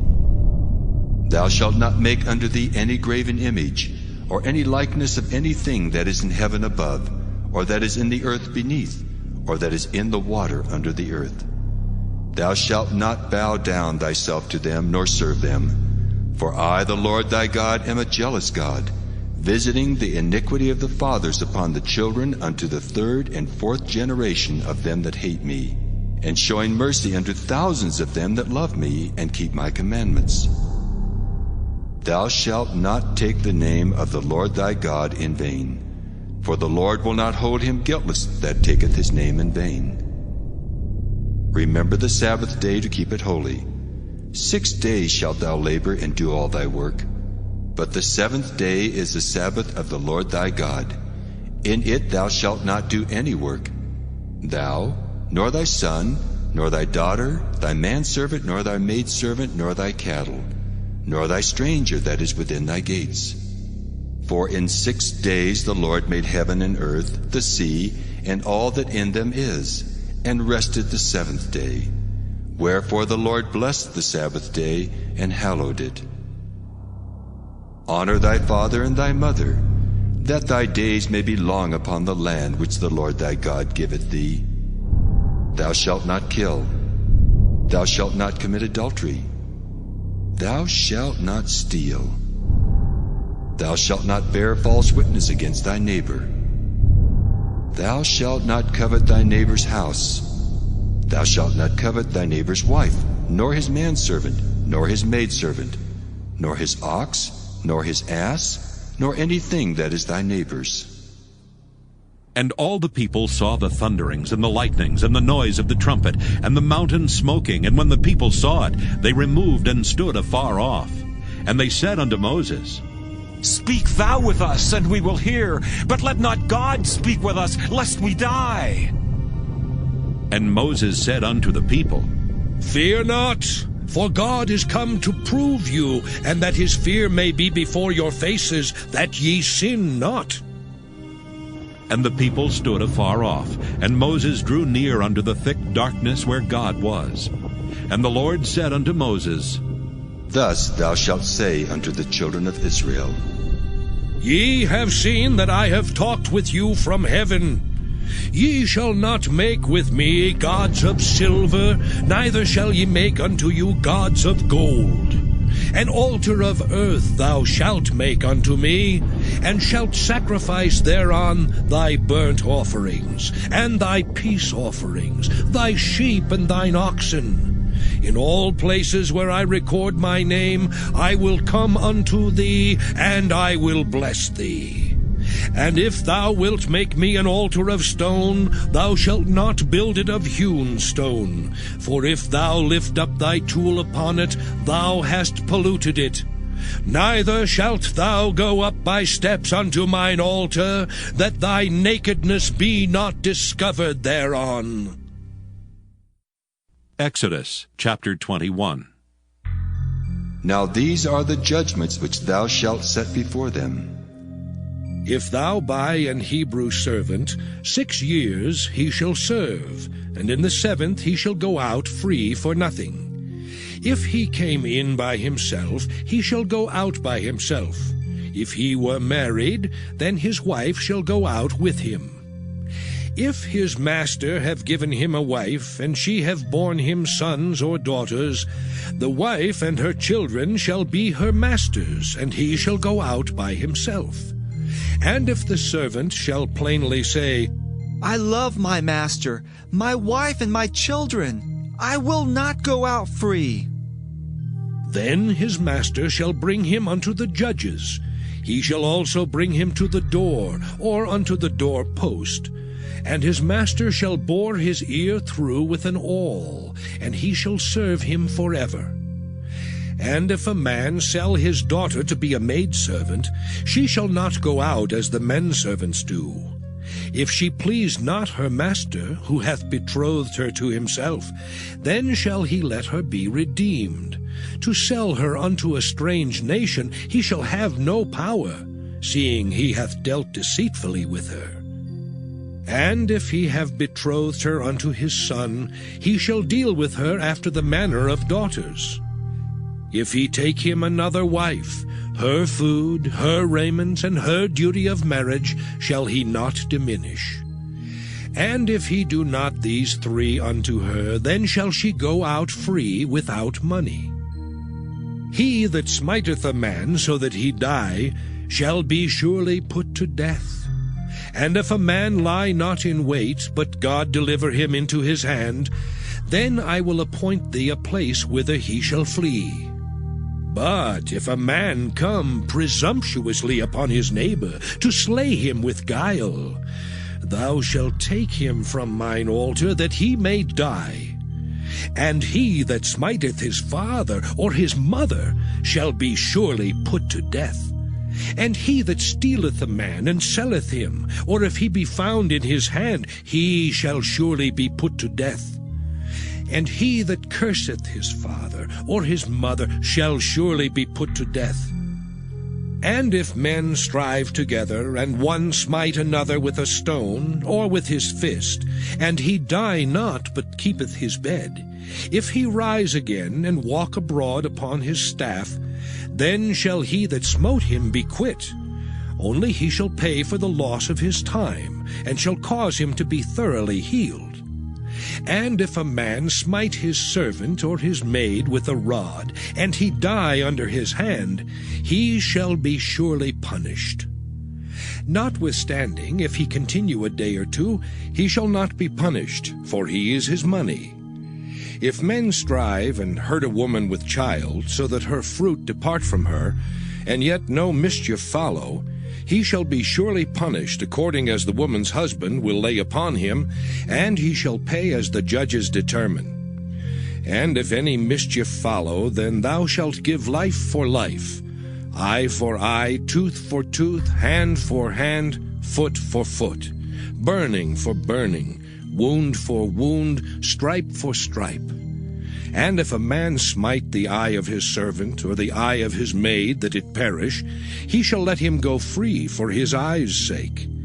And if he smite out his manservant's tooth, or his maidservant's tooth, he shall let him go free for his tooth's sake. If an ox gore a man or a woman, that they die, then the ox shall be surely stoned, and his flesh shall not be eaten, but the owner of the ox shall be quit. But if the ox were wont to push with his horn in time past, and it hath been testified to his owner, and he hath not kept him in, but that he hath killed a man or a woman, the ox shall be stoned, and his owner also shall be put to death. If there be laid on him a sum of money, then he shall give for the ransom of his life whatsoever is laid upon him. Whether he have gored a son, or have gored a daughter, according to this judgment shall it be done unto him. If the ox shall push a manservant or a maidservant, he shall give unto their master 30 shekels of silver, and the ox shall be stoned.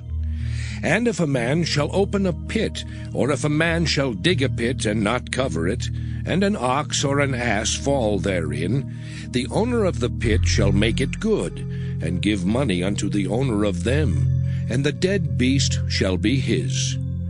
And if one man's ox hurt another's, that he die, then they shall sell the live ox, and divide the money of it, and the dead ox also they shall divide. Or if it be known that the ox hath used to push in time past, and his owner hath not kept him in, he shall surely pay ox for ox, and the dead shall be his own. Exodus chapter 22. If a man shall steal an ox or a sheep, and kill it or sell it, he shall restore 5 oxen for an ox, and 4 sheep for a sheep. If a thief be found breaking up, and be smitten that he die, there shall no blood be shed for him.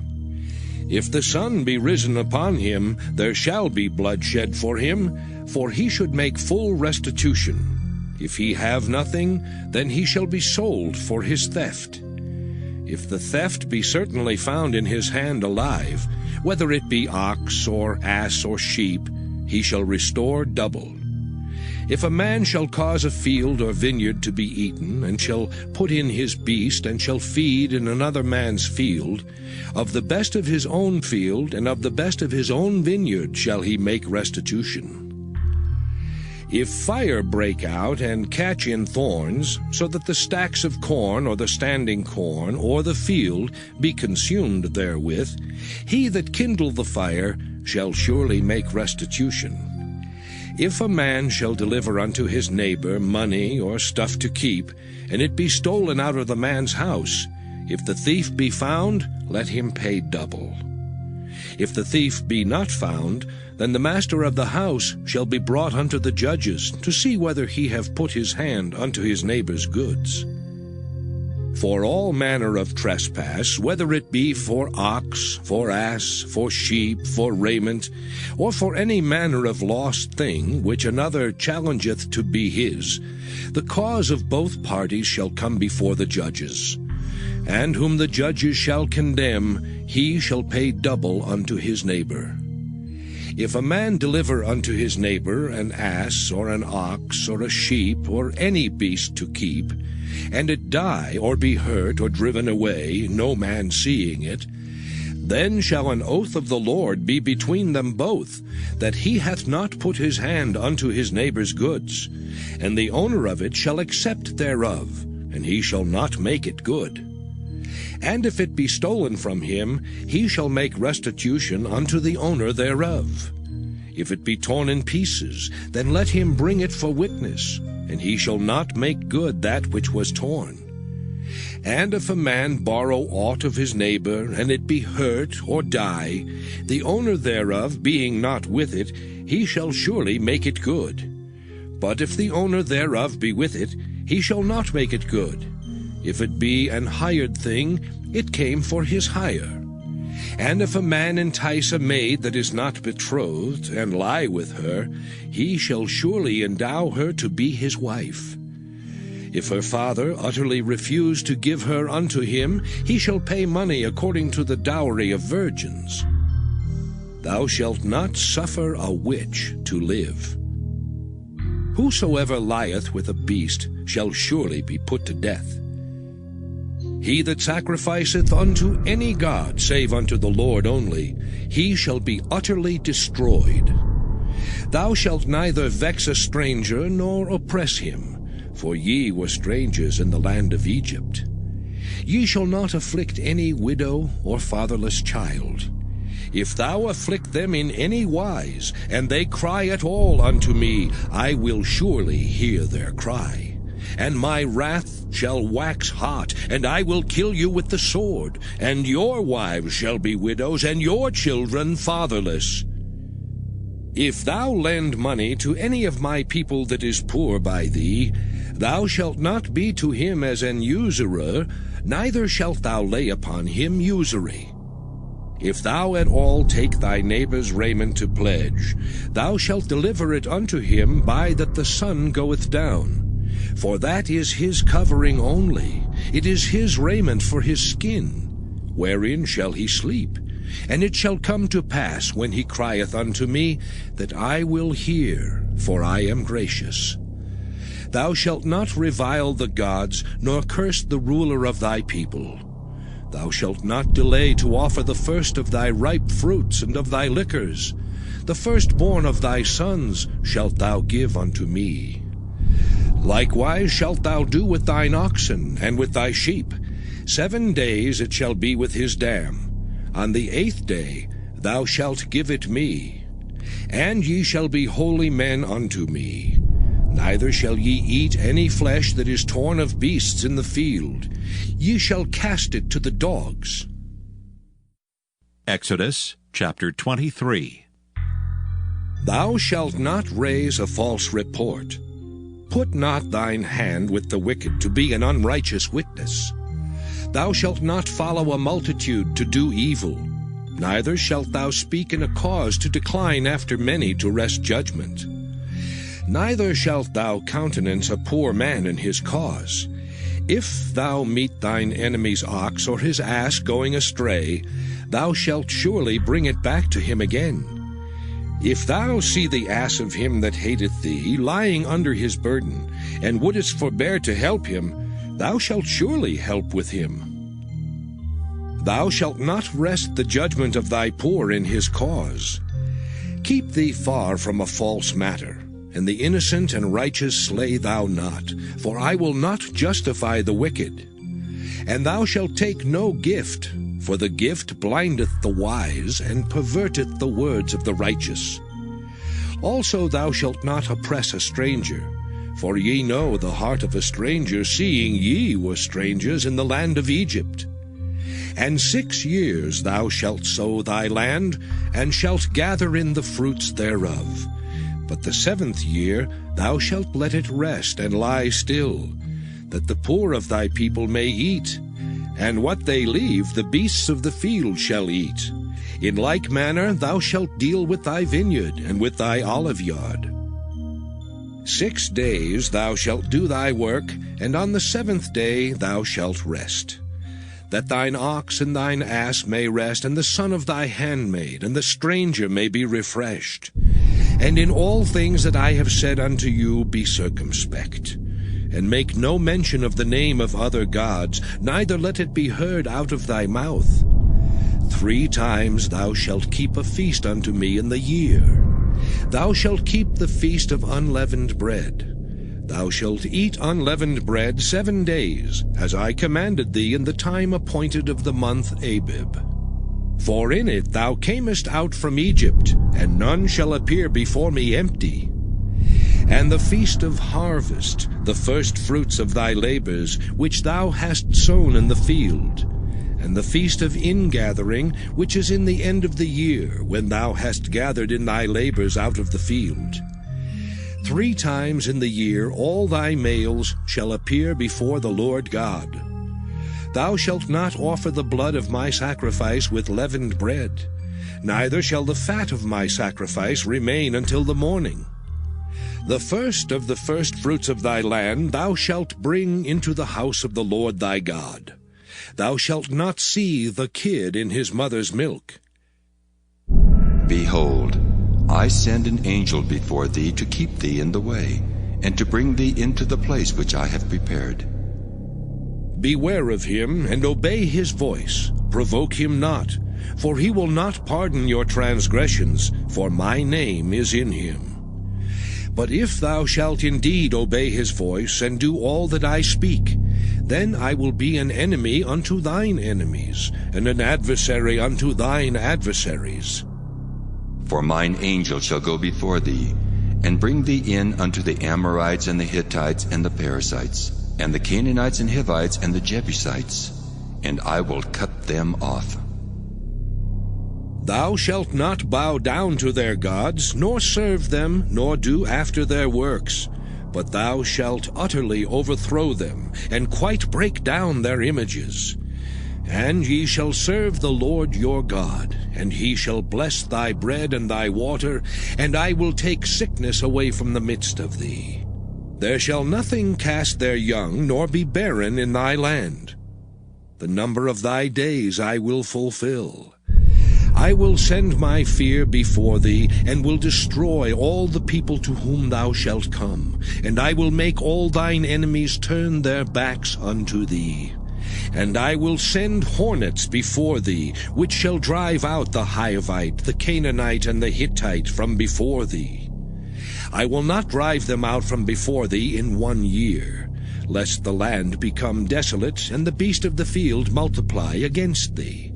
By little and little I will drive them out from before thee, until thou be increased and inherit the land. And I will set thy bounds from the Red Sea even unto the sea of the Philistines, and from the desert unto the river. For I will deliver the inhabitants of the land into your hand, and thou shalt drive them out before thee. Thou shalt make no covenant with them, nor with their gods. They shall not dwell in thy land, lest they make thee sin against me. For if thou serve their gods, it will surely be a snare unto thee. Exodus chapter 24. And he said unto Moses, Come up unto the Lord, thou and Aaron, Nadab and Abihu, and 70 of the elders of Israel, and worship ye afar off. And Moses alone shall come near the Lord. But they shall not come nigh, neither shall the people go up with him. And Moses came and told the people all the words of the Lord, and all the judgments. And all the people answered with one voice, and said, All the words which the Lord hath said will we do. And Moses wrote all the words of the Lord, and rose up early in the morning, and builded an altar under the hill, and 12 pillars, according to the 12 tribes of Israel.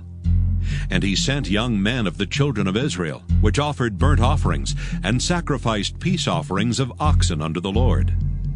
And Moses took half of the blood, and put it in basins, and half of the blood he sprinkled on the altar.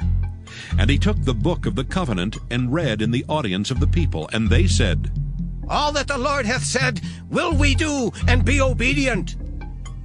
And Moses took the blood, and sprinkled it on the people, and said, Behold the blood of the covenant, which the Lord hath made with you concerning all these words. Then went up Moses and Aaron, Nadab and Abihu, and 70 of the elders of Israel. And they saw the God of Israel. And there was under his feet as it were a paved work of a sapphire stone, and as it were the body of heaven in his clearness. And upon the nobles of the children of Israel he laid not his hand. Also they saw God, and did eat and drink.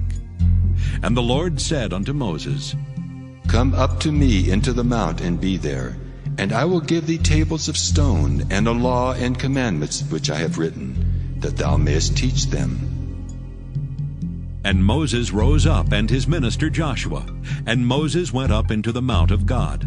And he said unto the elders, Tarry ye here for us, until we come again unto you.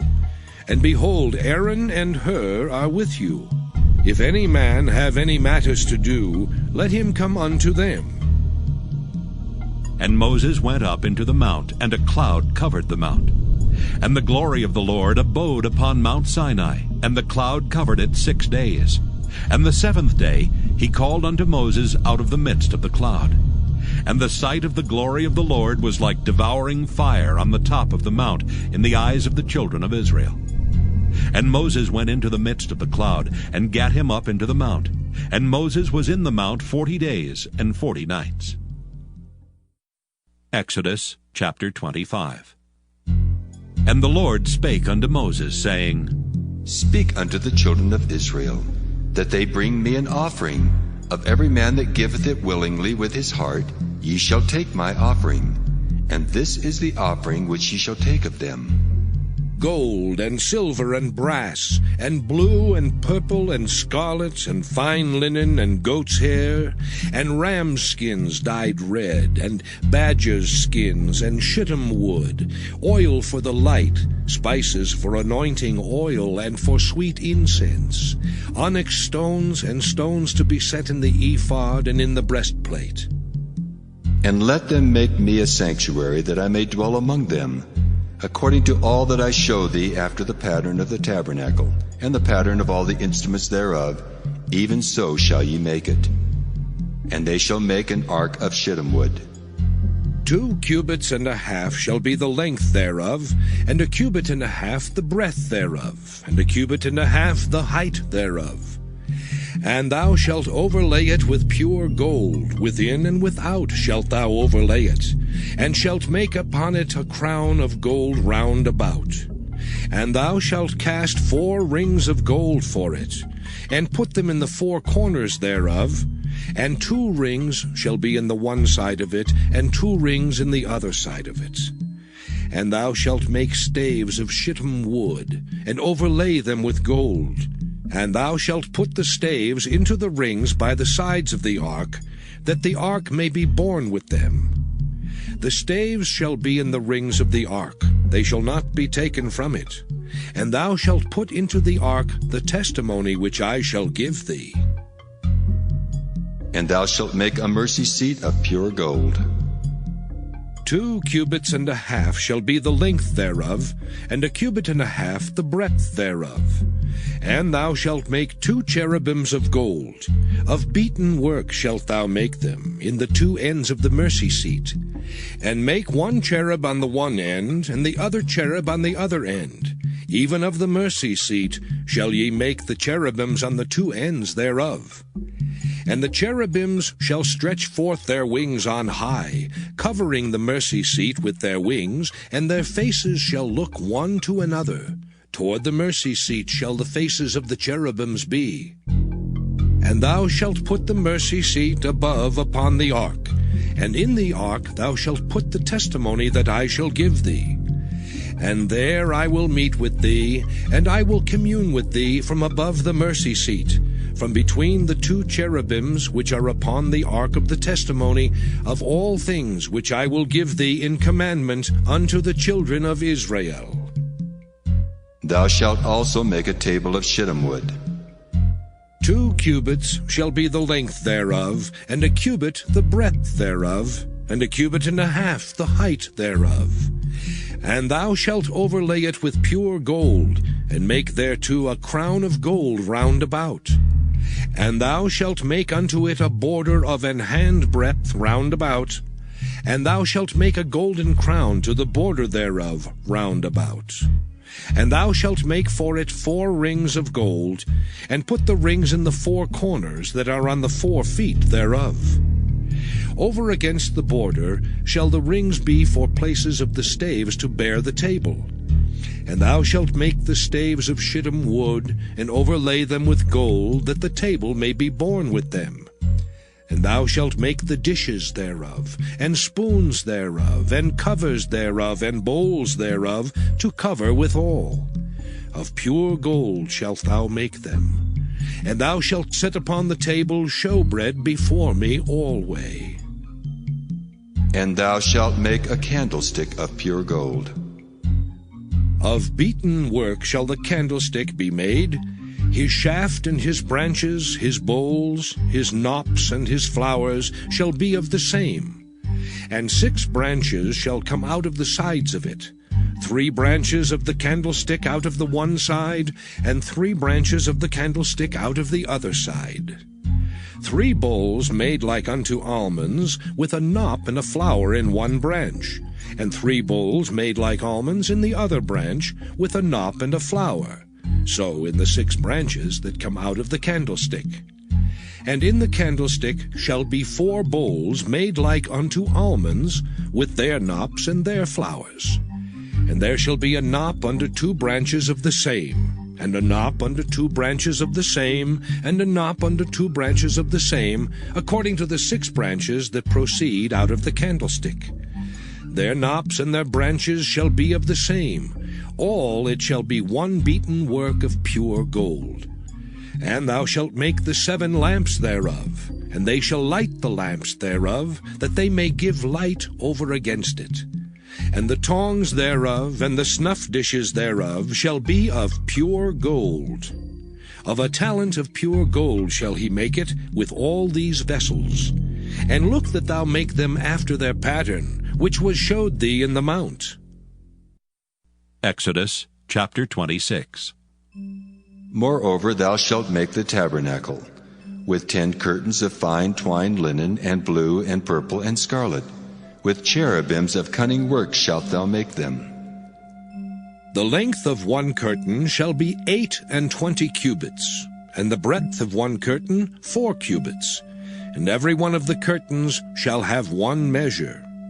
The 5 curtains shall be coupled together one to another, and other 5 curtains shall be coupled one to another. And thou shalt make loops of blue upon the edge of the one curtain from the selvage in the coupling, and likewise shalt thou make in the uttermost edge of another curtain in the coupling of the second. 50 loops shalt thou make in the one curtain, and 50 loops shalt thou make in the edge of the curtain that is in the coupling of the second, that the loops may take hold one of another.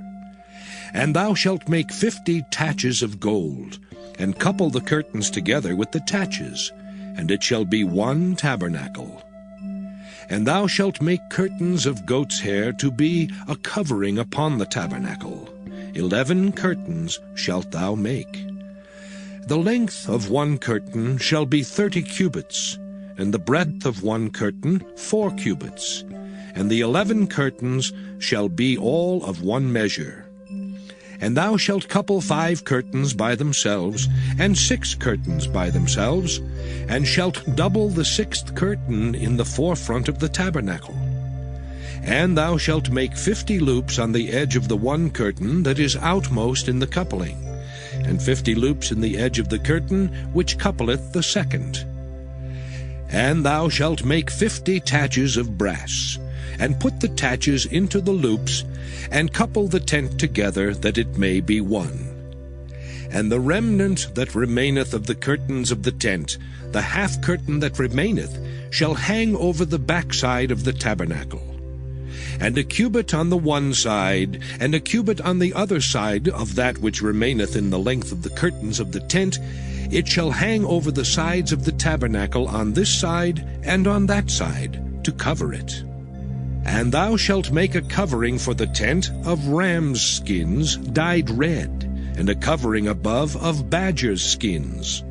And thou shalt make boards for the tabernacle of shittim wood standing up. 10 cubits shall be the length of a board, and a cubit and a half shall be the breadth of one board. 2 tenons shall there be in one board, set in order one against another. Thus shalt thou make for all the boards of the tabernacle. And thou shalt make the boards for the tabernacle, 20 boards on the south side southward. And thou shalt make 40 sockets of silver under the 20 boards, 2 sockets under one board for his 2 tenons, and 2 sockets under another board for his 2 tenons. And for the second side of the tabernacle, on the north side, there shall be 20 boards, and there 40 sockets of silver, 2 sockets under one board, and 2 sockets under another board. And for the sides of the tabernacle westward thou shalt make 6 boards, and 2 boards shalt thou make for the corners of the tabernacle in the 2 sides. And they shall be coupled together beneath, and they shall be coupled together above the head of it unto one ring. Thus shall it be for them both. They shall be for the 2 corners. And they shall be 8 boards, and their sockets of silver 16 sockets, 2 sockets under one board, and 2 sockets under another board. And thou shalt make bars of shittim wood, 5 for the boards of the one side of the tabernacle, and 5 bars for the boards of the other side of the tabernacle, and 5 bars for the boards of the side of the tabernacle for the 2 sides westward. And the middle bar in the midst of the boards shall reach from end to end. And thou shalt overlay the boards with gold, and make their rings of gold for places for the bars. And thou shalt overlay the bars with gold. And thou shalt rear up the tabernacle according to the fashion thereof which was showed thee in the mount. And thou shalt make a veil of blue and purple and scarlet and fine twined linen of cunning work. With cherubims shall it be made. And thou shalt hang it upon 4 pillars of shittim wood overlaid with gold. Their hooks shall be of gold upon the 4 sockets of silver. And thou shalt hang up the veil under the taches, that thou mayest bring in thither within the veil the ark of the testimony. And the veil shall divide unto you between the holy place and the most holy. And thou shalt put the mercy seat upon the ark of the testimony in the most holy place. And thou shalt set the table without the veil, and the candlestick over against the table on the side of the tabernacle toward the south. And thou shalt put the table on the north side. And thou shalt make an hanging for the door of the tent of blue and purple and scarlet and fine twined linen, wrought with needlework. And thou shalt make for the hanging 5 pillars of shittim wood, and overlay them with gold, and their hooks shall be of gold, and thou shalt cast 5 sockets of brass for them. Exodus chapter 27. And thou shalt make an altar of shittim wood, 5 cubits long and 5 cubits broad. The altar shall be 4 square, and the height thereof shall be 3 cubits. And thou shalt make the horns of it upon the 4 corners thereof. His horns shall be of the same, and thou shalt overlay it with brass. And thou shalt make his pans to receive his ashes, and his shovels, and his basins, and his flesh hooks, and his fire pans. All the vessels thereof thou shalt make of brass. And thou shalt make for it a grate of network of brass. And upon the net shalt thou make 4 brazen rings in the 4 corners thereof. And thou shalt put it under the compass of the altar beneath, that the net may be even to the midst of the altar. And thou shalt make staves for the altar, staves of shittim wood, and overlay them with brass. And the staves shall be put into the rings, and the staves shall be upon the 2 sides of the altar, to bear it. Hollow with boards shalt thou make it, as it was showed thee in the mount, so shall they make it. And thou shalt make the court of the tabernacle. For the south side southward there shall be hangings for the court of fine twined linen of 100 cubits long for one side. And the 20 pillars thereof and their 20 sockets shall be of brass. The hooks of the pillars and their fillets shall be of silver. And likewise for the north side in length there shall be hangings of 100 cubits long, and his 20 pillars and their 20 sockets of brass, the hooks of the pillars and their fillets of silver. And for the breadth of the court on the west side shall be hangings of 50 cubits, their pillars 10 and their sockets 10. And the breadth of the court on the east side eastward shall be 50 cubits. The hangings of one side of the gate shall be 15 cubits, their pillars 3 and their sockets 3. And on the other side shall be hangings 15 cubits, their pillars 3 and their sockets 3. And for the gate of the court shall be an hanging of 20 cubits, of blue and purple and scarlet and fine twined linen, wrought with needlework. And their pillars shall be 4, and their sockets 4. All the pillars round about the court shall be filleted with silver. Their hooks shall be of silver, and their sockets of brass. The length of the court shall be 100 cubits, and the breadth 50 everywhere, and the height 5 cubits of fine twined linen, and their sockets of brass. All the vessels of the tabernacle in all the service thereof, and all the pins thereof, and all the pins of the court shall be of brass. And thou shalt command the children of Israel that they bring thee pure olive oil beaten for the light, to cause the lamp to burn always. In the tabernacle of the congregation without the veil, which is before the testimony, Aaron and his sons shall order it from evening to morning before the Lord. It shall be a statute forever unto their generations on the behalf of the children of Israel. Exodus chapter 28. And take thou unto thee Aaron thy brother, and his sons with him from among the children of Israel, that he may minister unto me in the priest's office.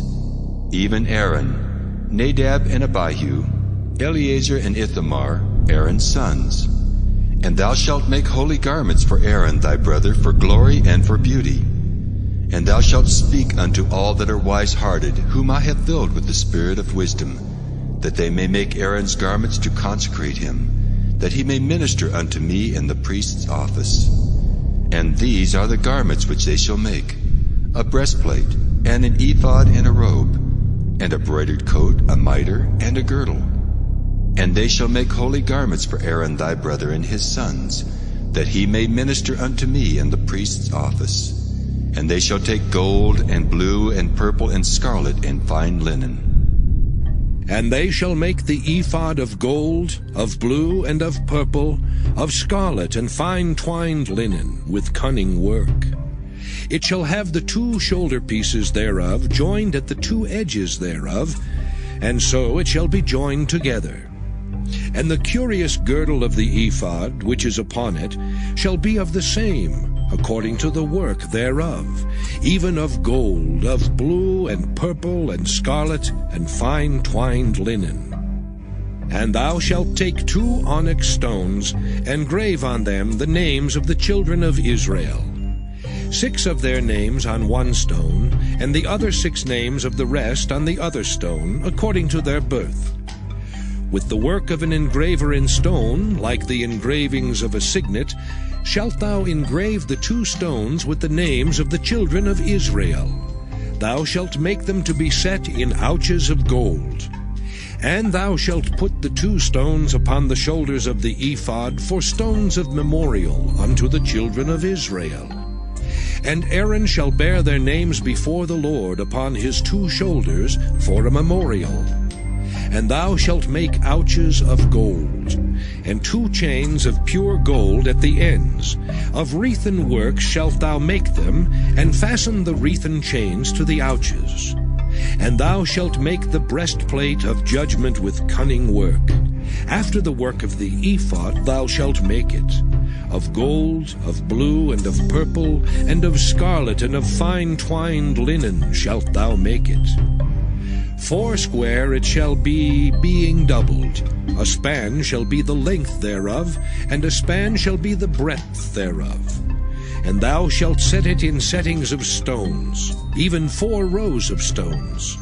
The first row shall be a sardius, a topaz, and a carbuncle. This shall be the first row. And the second row shall be an emerald, a sapphire, and a diamond.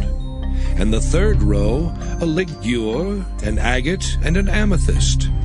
And the fourth row a beryl, and an onyx, and a jasper. They shall be set in gold in their enclosings. And the stones shall be with the names of the children of Israel, 12, according to their names, like the engravings of a signet. Every one with his name shall they be according to the 12 tribes. And thou shalt make upon the breastplate chains at the ends of wreathen work of pure gold. And thou shalt make upon the breastplate 2 rings of gold, and shalt put the 2 rings on the 2 ends of the breastplate. And thou shalt put the 2 wreathen chains of gold in the 2 rings which are on the ends of the breastplate. And the other 2 ends of the 2 wreathen chains thou shalt fasten in the 2 ouches, and put them on the shoulder pieces of the ephod before it. And thou shalt make 2 rings of gold, and thou shalt put them upon the 2 ends of the breastplate in the border thereof, which is in the side of the ephod inward. And 2 other rings of gold thou shalt make, and shalt put them on the 2 sides of the ephod underneath, toward the forepart thereof, over against the other coupling thereof, above the curious girdle of the ephod. And they shall bind the breastplate by the rings thereof unto the rings of the ephod with a lace of blue, that it may be above the curious girdle of the ephod, and that the breastplate be not loosed from the ephod. And Aaron shall bear the names of the children of Israel in the breastplate of judgment upon his heart, when he goeth in unto the holy place for a memorial before the Lord continually. And thou shalt put in the breastplate of judgment the Urim and the Thummim, and they shall be upon Aaron's heart when he goeth in before the Lord. And Aaron shall bear the judgment of the children of Israel upon his heart before the Lord continually. And thou shalt make the robe of the ephod all of blue, and there shall be an hole in the top of it, in the midst thereof. It shall have a binding of woven work round about the whole of it, as it were the whole of an habergeon, that it be not rent. And beneath upon the hem of it thou shalt make pomegranates of blue, and of purple, and of scarlet, round about the hem thereof, and bells of gold between them round about. A golden bell and a pomegranate, a golden bell and a pomegranate, upon the hem of the robe round about. And it shall be upon Aaron to minister, and his sound shall be heard when he goeth in unto the holy place before the Lord, and when he cometh out, that he die not. And thou shalt make a plate of pure gold, and grave upon it, like the engravings of a signet, Holiness to the Lord. And thou shalt put it on a blue lace, that it may be upon the mitre, upon the forefront of the mitre it shall be. And it shall be upon Aaron's forehead, that Aaron may bear the iniquity of the holy things which the children of Israel shall hallow in all their holy gifts. And it shall be always upon his forehead, that they may be accepted before the Lord. And thou shalt embroider the coat of fine linen, and thou shalt make the mitre of fine linen, and thou shalt make the girdle of needlework. And for Aaron's sons thou shalt make coats, and thou shalt make for them girdles, and bonnets shalt thou make for them, for glory and for beauty. And thou shalt put them upon Aaron thy brother, and his sons with him, and shalt anoint them, and consecrate them, and sanctify them, that they may minister unto me in the priest's office. And thou shalt make them linen breeches to cover their nakedness. From the loins even unto the thighs they shall reach. And they shall be upon Aaron and upon his sons when they come in unto the tabernacle of the congregation, or when they come near unto the altar to minister in the holy place, that they bear not iniquity and die. It shall be a statute forever unto him and his seed after him. Exodus chapter 29. And this is the thing that thou shalt do unto them to hallow them, to minister unto me in the priest's office. Take 1 young bullock and 2 rams without blemish, and unleavened bread, and cakes unleavened, tempered with oil, and wafers unleavened, anointed with oil. Of wheaten flour shalt thou make them. And thou shalt put them into 1 basket, and bring them in the basket with the bullock and the 2 rams. And Aaron and his sons thou shalt bring unto the door of the tabernacle of the congregation, and shalt wash them with water. And thou shalt take the garments, and put upon Aaron the coat, and the robe of the ephod, and the breastplate, and gird him with the curious girdle of the ephod.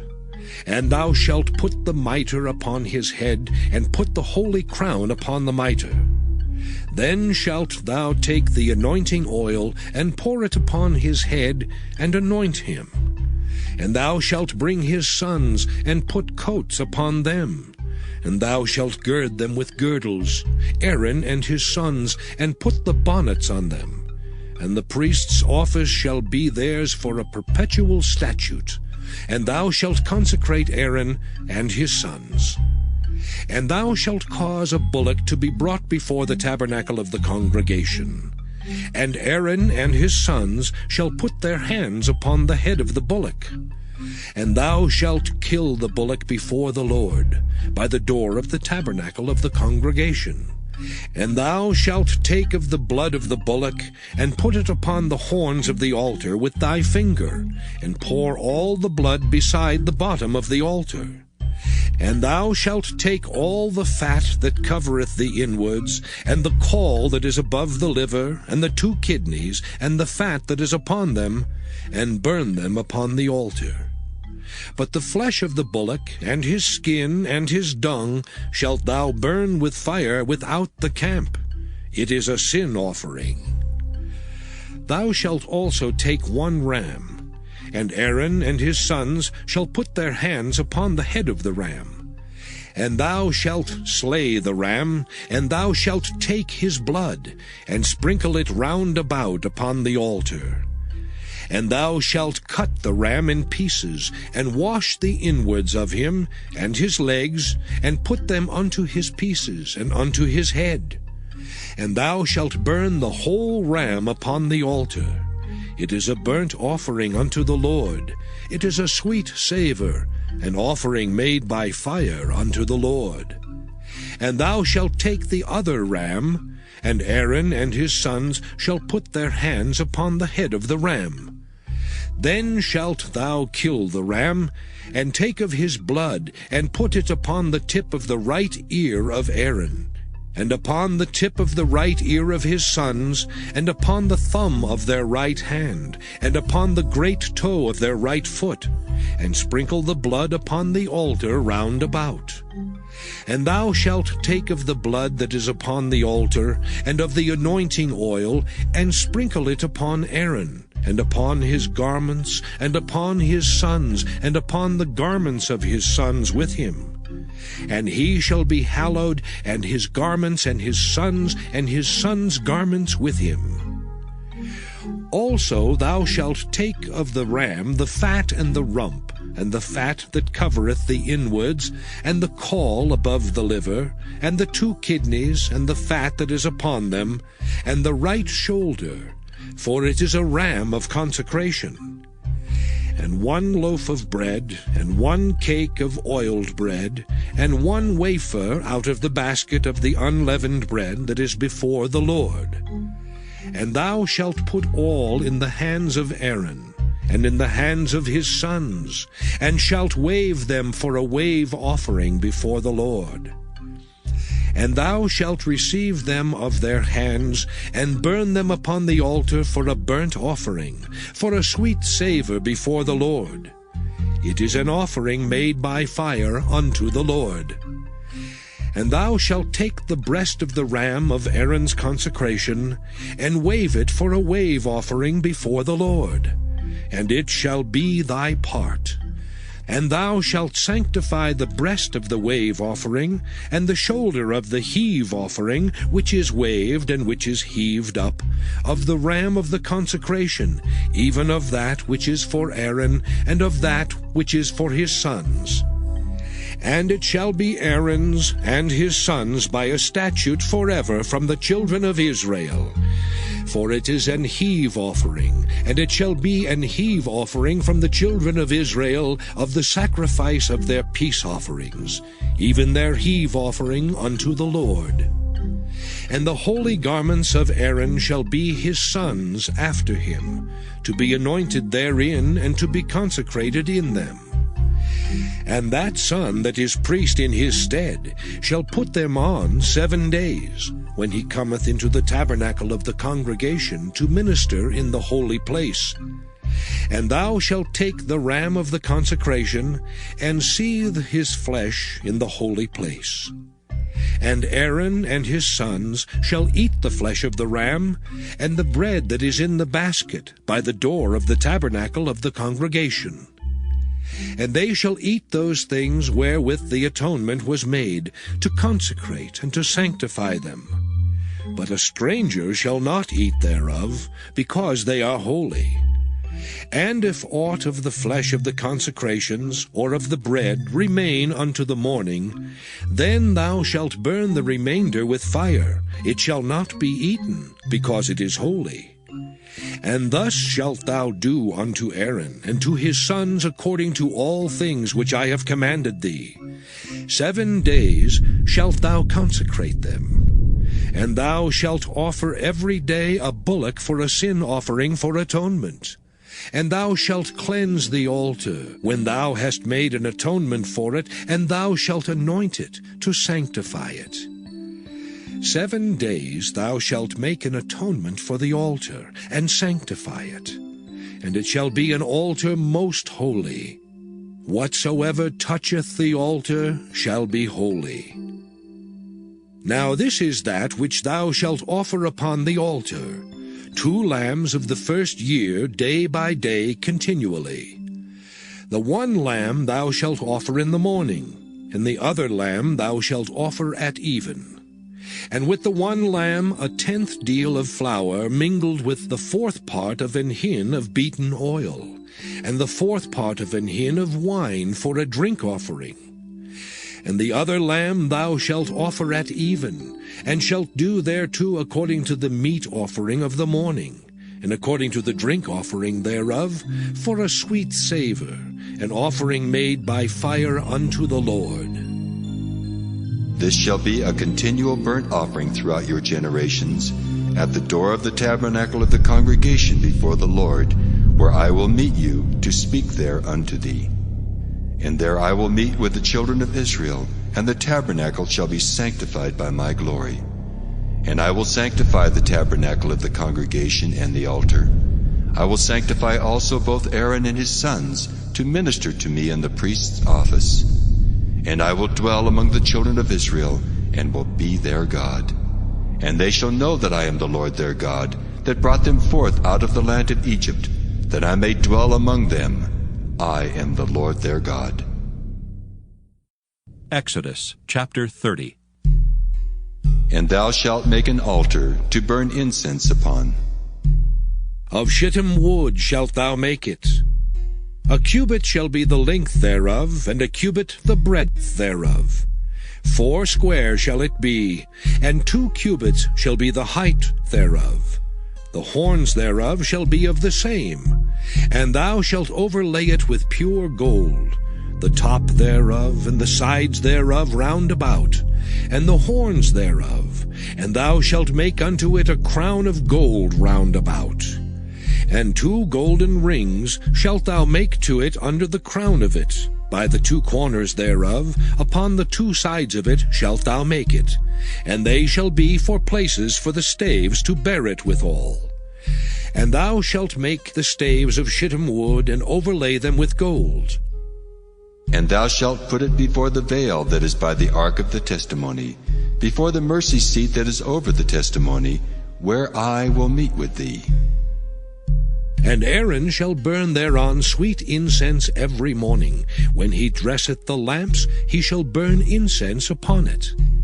And when Aaron lighteth the lamps at even, he shall burn incense upon it, a perpetual incense before the Lord throughout your generations.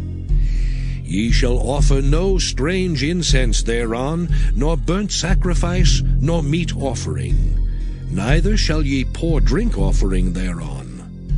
And Aaron shall make an atonement upon the horns of it once in a year with the blood of the sin offering of atonements. Once in the year shall he make atonement upon it throughout your generations. It is most holy unto the Lord. And the Lord spake unto Moses, saying, When thou takest the sum of the children of Israel after their number, then shall they give every man a ransom for his soul unto the Lord, when thou numberest them. That there be no plague among them when thou numberest them. This they shall give every one that passeth among them that are numbered, 1/2 shekel after the shekel of the sanctuary. A shekel is 20 gerahs, and 1/2 shekel shall be the offering of the Lord. Every one that passeth among them that are numbered, from 20 years old and above, shall give an offering unto the Lord.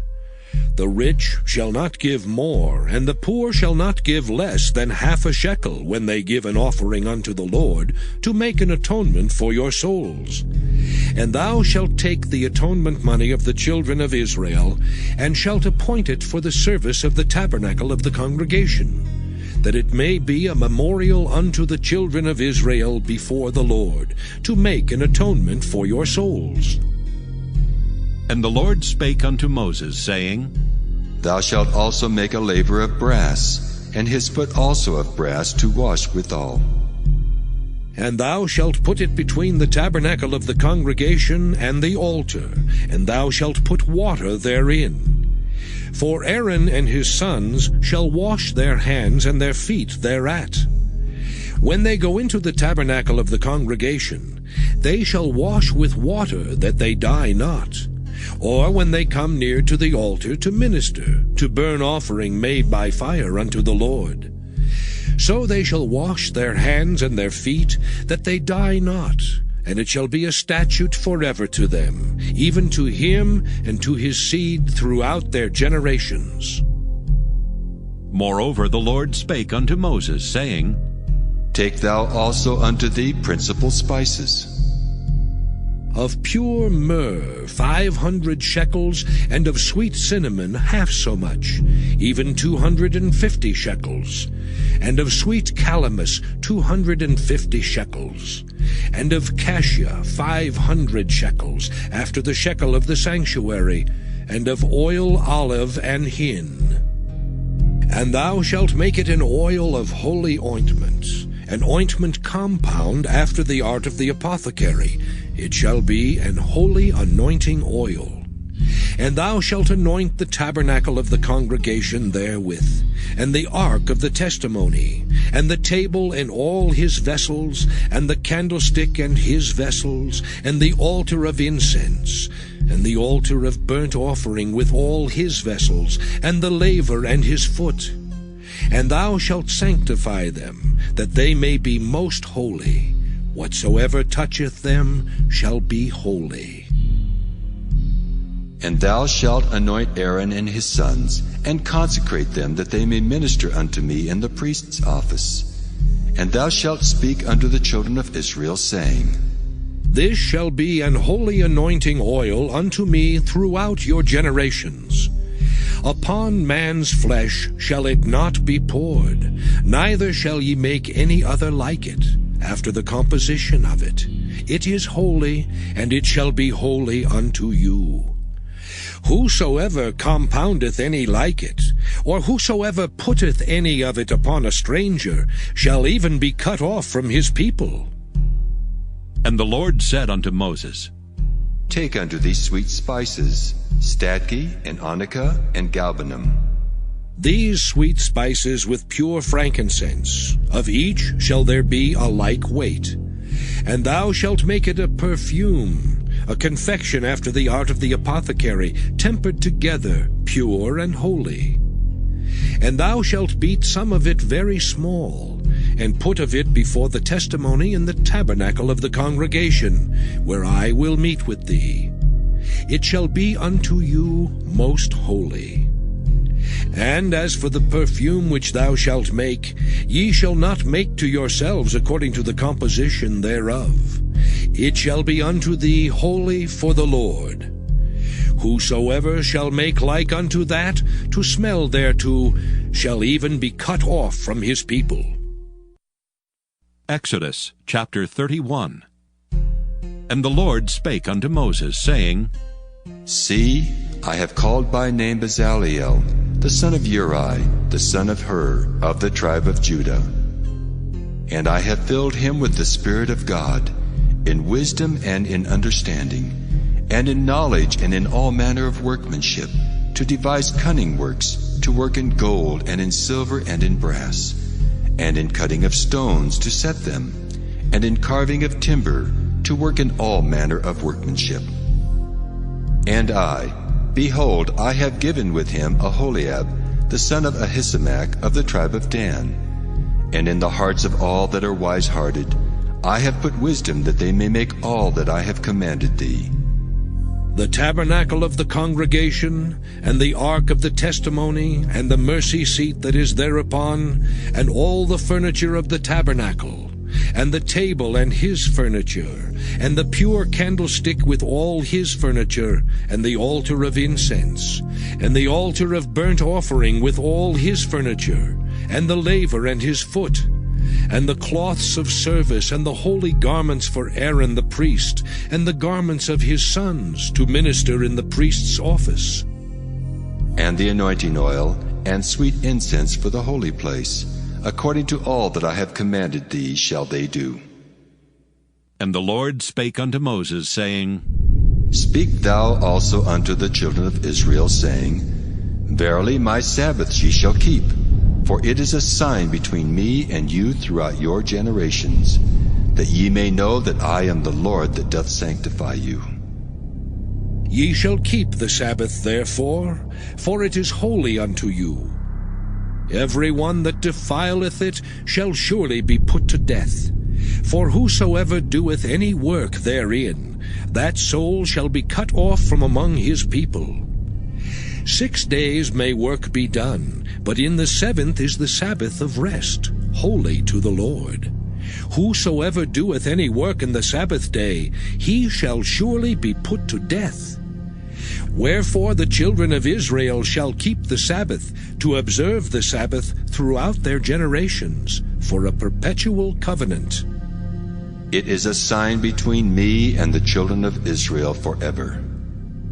For in 6 days the Lord made heaven and earth, and on the 7th day he rested, and was refreshed. And he gave unto Moses, when he had made an end of communing with him upon Mount Sinai, 2 tables of testimony, tables of stone, written with the finger of God. Exodus chapter 32. And when the people saw that Moses delayed to come down out of the mount, the people gathered themselves together unto Aaron, and said unto him, Up, make us gods which shall go before us. For as for this Moses, the man that brought us up out of the land of Egypt, we wot not what has become of him. And Aaron said unto them, Break off the golden earrings which are in the ears of your wives, of your sons, and of your daughters, and bring them unto me. And all the people brake off the golden earrings which were in their ears, and brought them unto Aaron. And he received them at their hand, and fashioned it with a graving tool, after he had made it a molten calf. And they said, These be thy gods, O Israel, which brought thee up out of the land of Egypt. And when Aaron saw it, he built an altar before it. And Aaron made proclamation, and said, Tomorrow is a feast to the Lord. And they rose up early on the morrow, and offered burnt offerings, and brought peace offerings. And the people sat down to eat and to drink, and rose up to play. And the Lord said unto Moses, Go, get thee down, for thy people which thou broughtest out of the land of Egypt have corrupted themselves. They have turned aside quickly out of the way which I commanded them. They have made them a molten calf, and have worshipped it, and have sacrificed thereunto, and said, These be thy gods, O Israel, which have brought thee up out of the land of Egypt.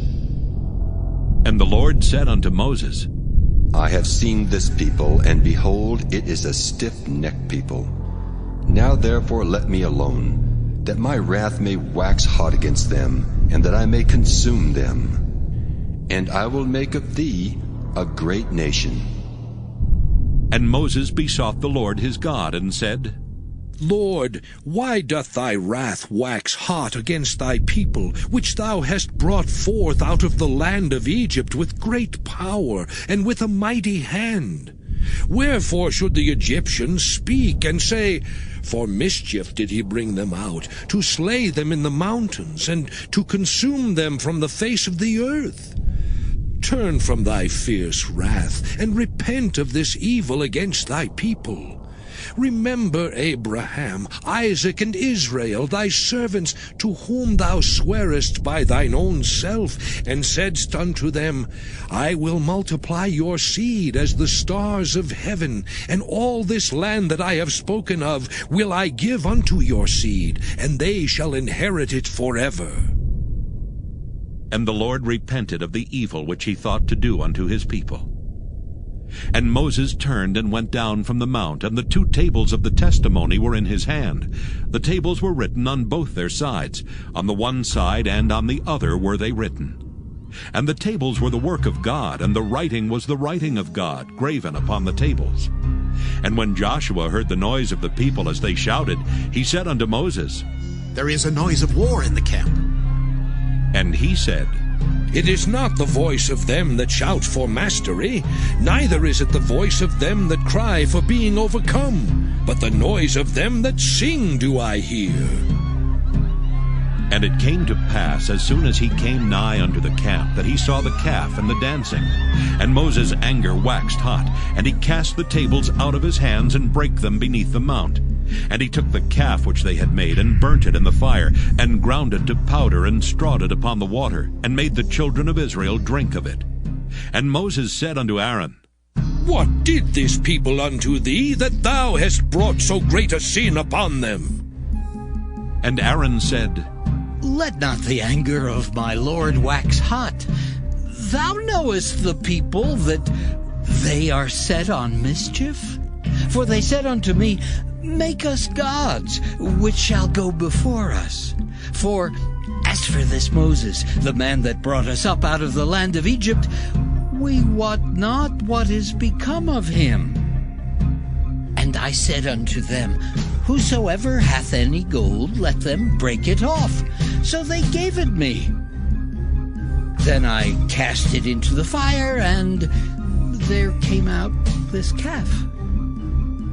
And when Moses saw that the people were naked, for Aaron had made them naked unto their shame among their enemies, then Moses stood in the gate of the camp and said, Who is on the Lord's side? Let him come unto me. And all the sons of Levi gathered themselves together unto him.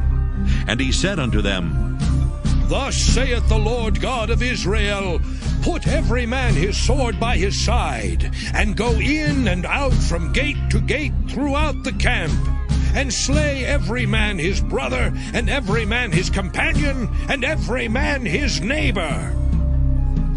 And the children of Levi did according to the word of Moses. And there fell of the people that day about 3,000 men. For Moses had said, Consecrate yourselves today to the Lord, even every man upon his son, and upon his brother, that he may bestow upon you a blessing this day. And it came to pass on the morrow that Moses said unto the people, Ye have sinned a great sin, and now I will go up unto the Lord. Peradventure I shall make an atonement for your sin. And Moses returned unto the Lord and said, Oh, this people have sinned a great sin, and have made them gods of gold. Yet now if thou wilt forgive their sin, and if not, blot me, I pray thee, out of thy book which thou hast written. And the Lord said unto Moses, Whosoever hath sinned against me, him will I blot out of my book. Therefore now go, lead the people unto the place of which I have spoken unto thee. Behold, mine angel shall go before thee. Nevertheless, in the day when I visit, I will visit their sin upon them. And the Lord plagued the people, because they made the calf which Aaron made. Exodus chapter 33. And the Lord said unto Moses, Depart and go up hence, thou and the people which thou hast brought up out of the land of Egypt, unto the land which I swear unto Abraham, to Isaac, and to Jacob, saying, Unto thy seed will I give it. And I will send an angel before thee, and I will drive out the Canaanite, the Amorite, and the Hittite, and the Perizzite, the Hivite, and the Jebusite, unto a land flowing with milk and honey, for I will not go up in the midst of thee, for thou art a stiff-necked people, lest I consume thee in the way. And when the people heard these evil tidings, they mourned, and no man did put on him his ornaments. For the Lord had said unto Moses, Say unto the children of Israel, Ye are a stiff-necked people.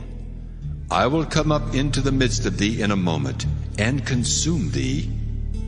Therefore now put off thine ornaments from thee, that I may know what to do unto thee. And the children of Israel stripped themselves of their ornaments by the Mount Horeb. And Moses took the tabernacle, and pitched it without the camp, afar off from the camp, and called it the tabernacle of the congregation. And it came to pass that every one which sought the Lord went out unto the tabernacle of the congregation, which was without the camp.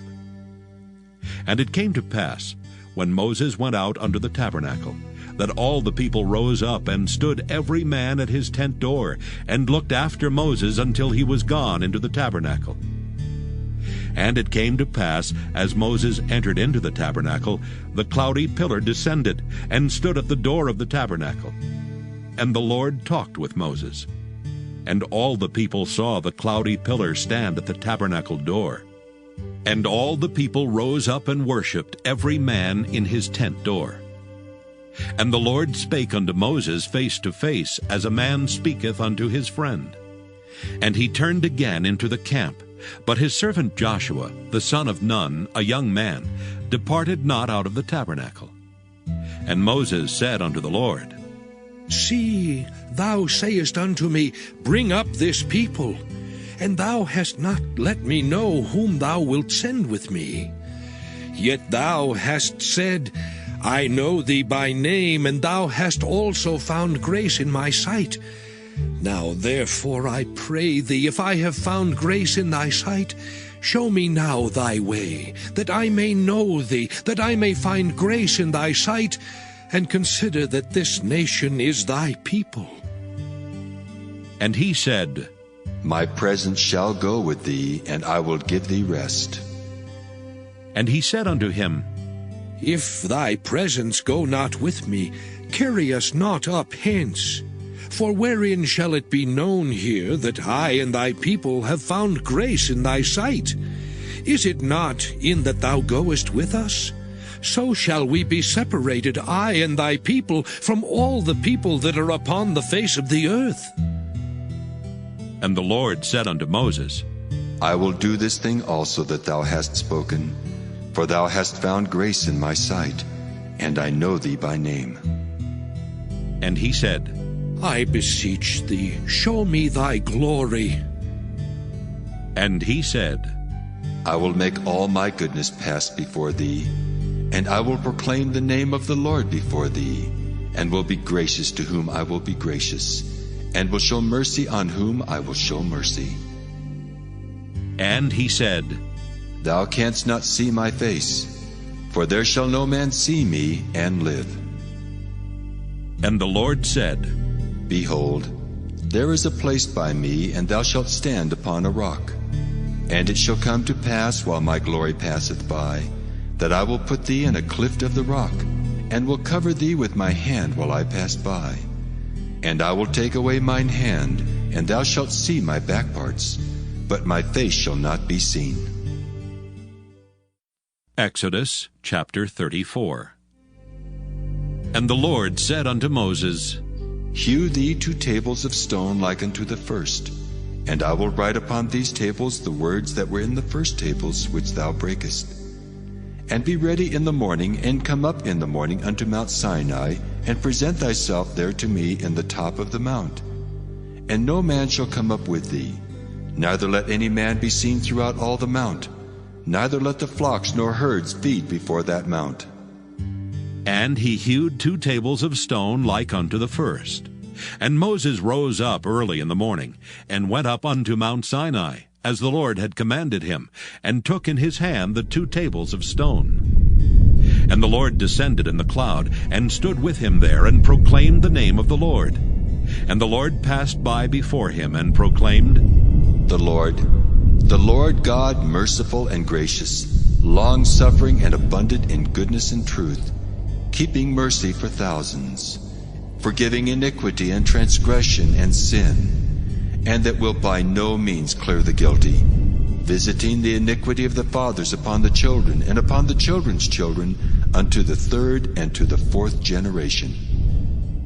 And Moses made haste, and bowed his head toward the earth, and worshipped. And he said, If now I have found grace in thy sight, O Lord, let my Lord, I pray thee, go among us. For it is a stiff-necked people, and pardon our iniquity and our sin, and take us for thine inheritance. And he said, Behold, I make a covenant. Before all thy people I will do marvels such as have not been done in all the earth, nor in any nation. And all the people among which thou art shall see the work of the Lord. For it is a terrible thing that I will do with thee. Observe thou that which I command thee this day.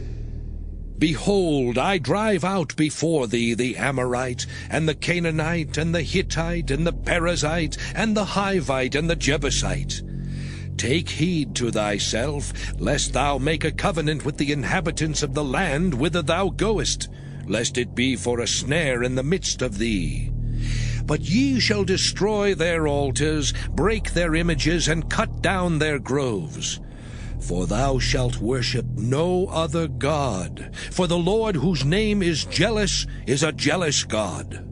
Lest thou make a covenant with the inhabitants of the land, and they go a-whoring after their gods, and do sacrifice unto their gods, and one call thee, and thou eat of his sacrifice.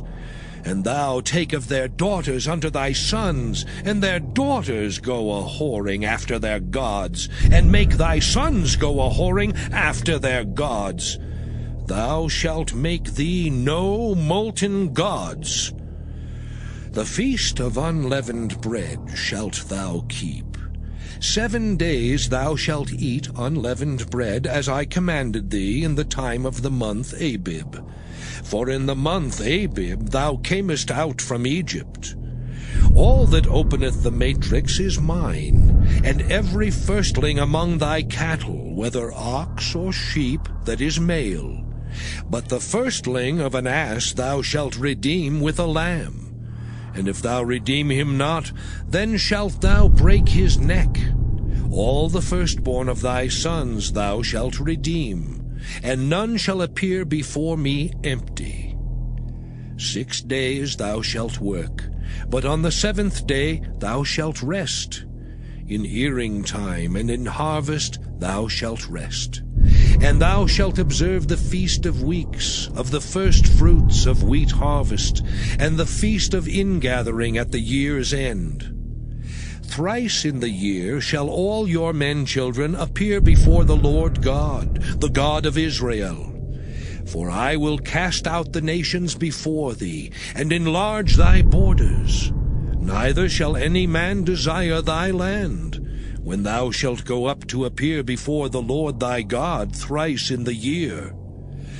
Thou shalt not offer the blood of my sacrifice with leaven, neither shall the sacrifice of the feast of the Passover be left unto the morning.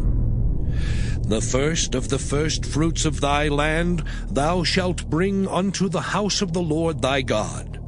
Thou shalt not see the kid in his mother's milk. And the Lord said unto Moses, Write thou these words, for after the tenor of these words I have made a covenant with thee and with Israel. And he was there with the Lord 40 days and 40 nights. He did neither eat bread nor drink water. And he wrote upon the tables the words of the covenant, the 10 commandments. And it came to pass, when Moses came down from Mount Sinai with the 2 tables of testimony in Moses' hand, when he came down from the mount, that Moses wist not that the skin of his face shone while he talked with him. And when Aaron and all the children of Israel saw Moses, behold, the skin of his face shone, and they were afraid to come nigh him.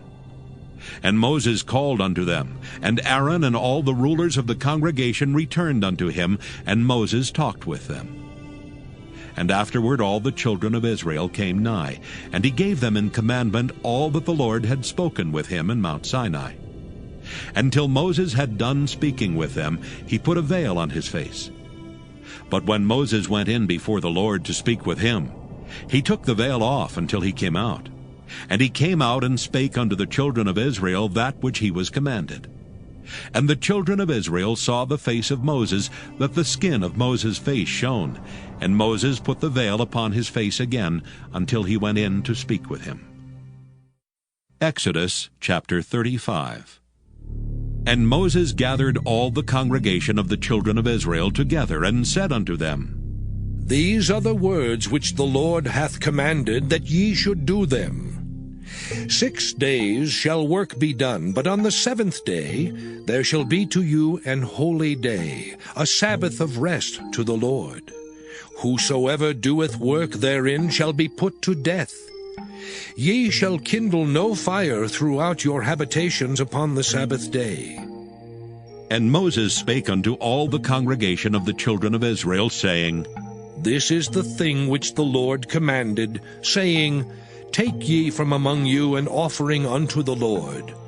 Whosoever is of a willing heart, let him bring it, an offering of the Lord, gold and silver and brass, and blue and purple and scarlet, and fine linen, and goat's hair, and ram's skins dyed red, and badger's skins, and shittim wood, and oil for the light, and spices for anointing oil, and for the sweet incense, and onyx stones, and stones to be set for the ephod, and for the breastplate. And every wise-hearted among you shall come, and make all that the Lord hath commanded. The tabernacle, his tent and his covering, his taches and his boards, his bars, his pillars and his sockets, the ark and the staves thereof with the mercy seat and the veil of the covering, the table and his staves, and all his vessels and the showbread, the candlestick also for the light, and his furniture, and his lamps with the oil for the light, and the incense altar, and his staves, and the anointing oil, and the sweet incense, and the hanging for the door at the entering in of the tabernacle, the altar of burnt offering with his brazen grate, his staves and all his vessels, the laver and his foot, the hangings of the court, his pillars and their sockets, and the hanging for the door of the court, the pins of the tabernacle and the pins of the court and their cords, the cloths of service to do service in the holy place, the holy garments for Aaron the priest, and the garments of his sons to minister in the priest's office. And all the congregation of the children of Israel departed from the presence of Moses. And they came, every one whose heart stirred him up, and every one whom his spirit made willing, and they brought the Lord's offering to the work of the tabernacle of the congregation, and for all his service, and for the holy garments. And they came, both men and women, as many as were willing-hearted, and brought bracelets and earrings and rings and tablets, all jewels of gold. And every man that offered an offering of gold unto the Lord. And every man with whom was found blue and purple and scarlet and fine linen, and goat's hair and red skins of rams and badgers' skins brought them. Every one that did offer an offering of silver and brass brought the Lord's offering. And every man with whom was found shittim wood for any work of the service brought it. And all the women that were wise-hearted did spin with their hands, and brought that which they had spun, both of blue and of purple and of scarlet and of fine linen. And all the women whose heart stirred them up in wisdom spun goat's hair. And the rulers brought onyx stones, and stones to be set for the ephod, and for the breastplate, and spice and oil for the light, and for the anointing oil, and for the sweet incense. The children of Israel brought a willing offering unto the Lord, every man and woman whose heart made them willing to bring for all manner of work, which the Lord had commanded to be made by the hand of Moses. And Moses said unto the children of Israel, See, the Lord hath called by name Bezaleel, the son of Uri, the son of Hur, of the tribe of Judah. And he hath filled him with the Spirit of God, in wisdom, in understanding, and in knowledge, and in all manner of workmanship, and to devise curious works, to work in gold, and in silver, and in brass, and in the cutting of stones to set them, and in carving of wood to make any manner of cunning work. And he hath put in his heart that he may teach, both he and Aholiab the son of Ahisamach of the tribe of Dan. Them hath he filled with wisdom of heart, to work all manner of work, of the engraver, and of the cunning workman, and of the embroiderer, in blue and in purple, in scarlet and in fine linen, and of the weaver, even of them that do any work, and of those that devise cunning work. Exodus chapter 36. Then wrought Bezaleel and Aholiab, and every wise-hearted man in whom the Lord put wisdom and understanding, to know how to work all manner of work for the service of the sanctuary, according to all that the Lord had commanded. And Moses called Bezaleel and Aholiab, and every wise-hearted man, in whose heart the Lord had put wisdom, even every one whose heart stirred him up, to come unto the work to do it. And they received of Moses all the offering which the children of Israel had brought for the work of the service of the sanctuary, to make it withal. And they brought yet unto him free offerings every morning. And all the wise men that wrought all the work of the sanctuary came every man from his work which they made. And they spake unto Moses, saying, The people bring much more than enough for the service of the work which the Lord commanded to make. And Moses gave commandment, and they caused it to be proclaimed throughout the camp, saying, Let neither man nor woman make any more work for the offering of the sanctuary. So the people were restrained from bringing. For the stuff they had was sufficient for all the work to make it, and too much. And every wise-hearted man among them that wrought the work of the tabernacle made 10 curtains of fine twined linen, and blue and purple and scarlet. With cherubims of cunning work made he them. The length of one curtain was 28 cubits, and the breadth of one curtain 4 cubits. The curtains were all of one size. And he coupled the 5 curtains one unto another, and the other 5 curtains he coupled one unto another. And he made loops of blue on the edge of one curtain from the selvage in the coupling. Likewise he made in the uttermost side of another curtain in the coupling of the second. 50 loops made he in one curtain, and 50 loops made he in the edge of the curtain which was in the coupling of the second. The loops held one curtain to another. And he made 50 taches of gold, and coupled the curtains one unto another with the taches. So it became one tabernacle. And he made curtains of goat's hair for the tent over the tabernacle. 11 curtains he made them. The length of one curtain was 30 cubits, and 4 cubits was the breadth of one curtain. The 11 curtains were of one size. And he coupled 5 curtains by themselves, and 6 curtains by themselves. And he made 50 loops upon the uttermost edge of the curtain in the coupling, and 50 loops made he upon the edge of the curtain which coupleth the second. And he made 50 taches of brass to couple the tent together, that it might be one. And he made a covering for the tent of ram's skins dyed red, and a covering of badger's skins above that. And he made boards for the tabernacle of shittim wood standing up. The length of a board was 10 cubits, and the breadth of a board 1 cubit and a half. One board had 2 tenons, equally distant from one another. Thus did he make for all the boards of the tabernacle. And he made boards for the tabernacle, 20 boards for the south side southward. And 40 sockets of silver he made under the 20 boards, 2 sockets under one board for his 2 tenons, and 2 sockets under another board for his 2 tenons. And for the other side of the tabernacle, which is toward the north corner, he made 20 boards, and there 40 sockets of silver, 2 sockets under one board, and 2 sockets under another board. And for the sides of the tabernacle westward he made 6 boards, and 2 boards made he for the corners of the tabernacle in the 2 sides.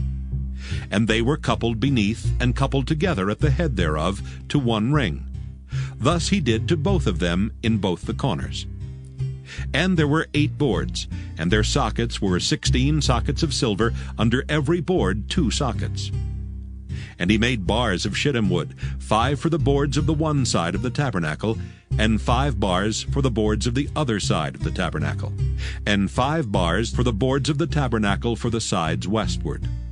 And he made the middle bar to shoot through the boards from the one end to the other. And he overlaid the boards with gold, and made their rings of gold to be places for the bars, and overlaid the bars with gold. And he made a veil of blue and purple and scarlet and fine twined linen, with cherubims made he it of cunning work. And he made thereunto 4 pillars of shittim wood, and overlaid them with gold. Their hooks were of gold, and he cast for them 4 sockets of silver. And he made an hanging for the tabernacle door of blue and purple and scarlet, and fine twined linen of needlework. And the 5 pillars of it with their hooks, and he overlaid their chapiters and their fillets with gold. But their 5 sockets were of brass. Exodus chapter 37. And Bezaleel made the ark of shittim wood. 2 cubits and a half was the length of it, and 1 cubit and a half the breadth of it, and 1 cubit and a half the height of it. And he overlaid it with pure gold within and without, and made a crown of gold to it round about. And he cast for it 4 rings of gold, to be set by the 4 corners of it, even 2 rings upon the one side of it, and 2 rings upon the other side of it. And he made staves of shittim wood, and overlaid them with gold. And he put the staves into the rings by the sides of the ark, to bear the ark. And he made the mercy seat of pure gold. 2 cubits and a half was the length thereof, and 1 cubit and a half the breadth thereof. And he made 2 cherubims of gold. Beaten out of 1 piece made he them, on the 2 ends of the mercy seat. 1 cherub on the end on this side, and another cherub on the other end on that side. Out of the mercy seat made he the cherubims on the 2 ends thereof. And the cherubims spread out their wings on high, and covered with their wings over the mercy seat, with their faces one to another. Even to the mercy seatward were the faces of the cherubims. And he made the table of shittim wood. 2 cubits was the length thereof, and 1 cubit the breadth thereof, and 1 cubit and a half the height thereof. And he overlaid it with pure gold, and made thereunto a crown of gold round about. Also he made thereunto a border of an handbreadth round about, and made a crown of gold for the border thereof round about. And he cast for it 4 rings of gold, and put the rings upon the 4 corners that were in the 4 feet thereof. Over against the border were the rings, the places for the staves to bear the table. And he made the staves of shittim wood, and overlaid them with gold to bear the table. And he made the vessels which were upon the table, his dishes and his spoons and his bowls, and his covers to cover withal of pure gold. And he made the candlestick of pure gold. Of beaten work made he the candlestick. His shaft and his branch, his bowls, his knops and his flowers were of the same. And 6 branches going out of the sides thereof. 3 branches of the candlestick out of the one side thereof, and 3 branches of the candlestick out of the other side thereof. 3 bowls made after the fashion of almonds in one branch, a knop and a flower. And 3 bowls made like almonds in another branch, a knop and a flower. So throughout the 6 branches going out of the candlestick. And in the candlestick were 4 bowls made like almonds, his knops and his flowers. And a knop under 2 branches of the same, and a knop under 2 branches of the same, and a knop under 2 branches of the same, according to the 6 branches going out of it. Their knops and their branches were of the same, all of it was one beaten work of pure gold. And he made his 7 lamps, and his snuffers, and his snuff dishes of pure gold. Of a talent of pure gold made he it, and all the vessels thereof. And he made the incense altar of shittim wood. The length of it was 1 cubit, and the breadth of it 1 cubit. It was 4 square, and 2 cubits was the height of it. The horns thereof were of the same. And he overlaid it with pure gold, both the top of it and the sides thereof round about, and the horns of it. Also he made unto it a crown of gold round about.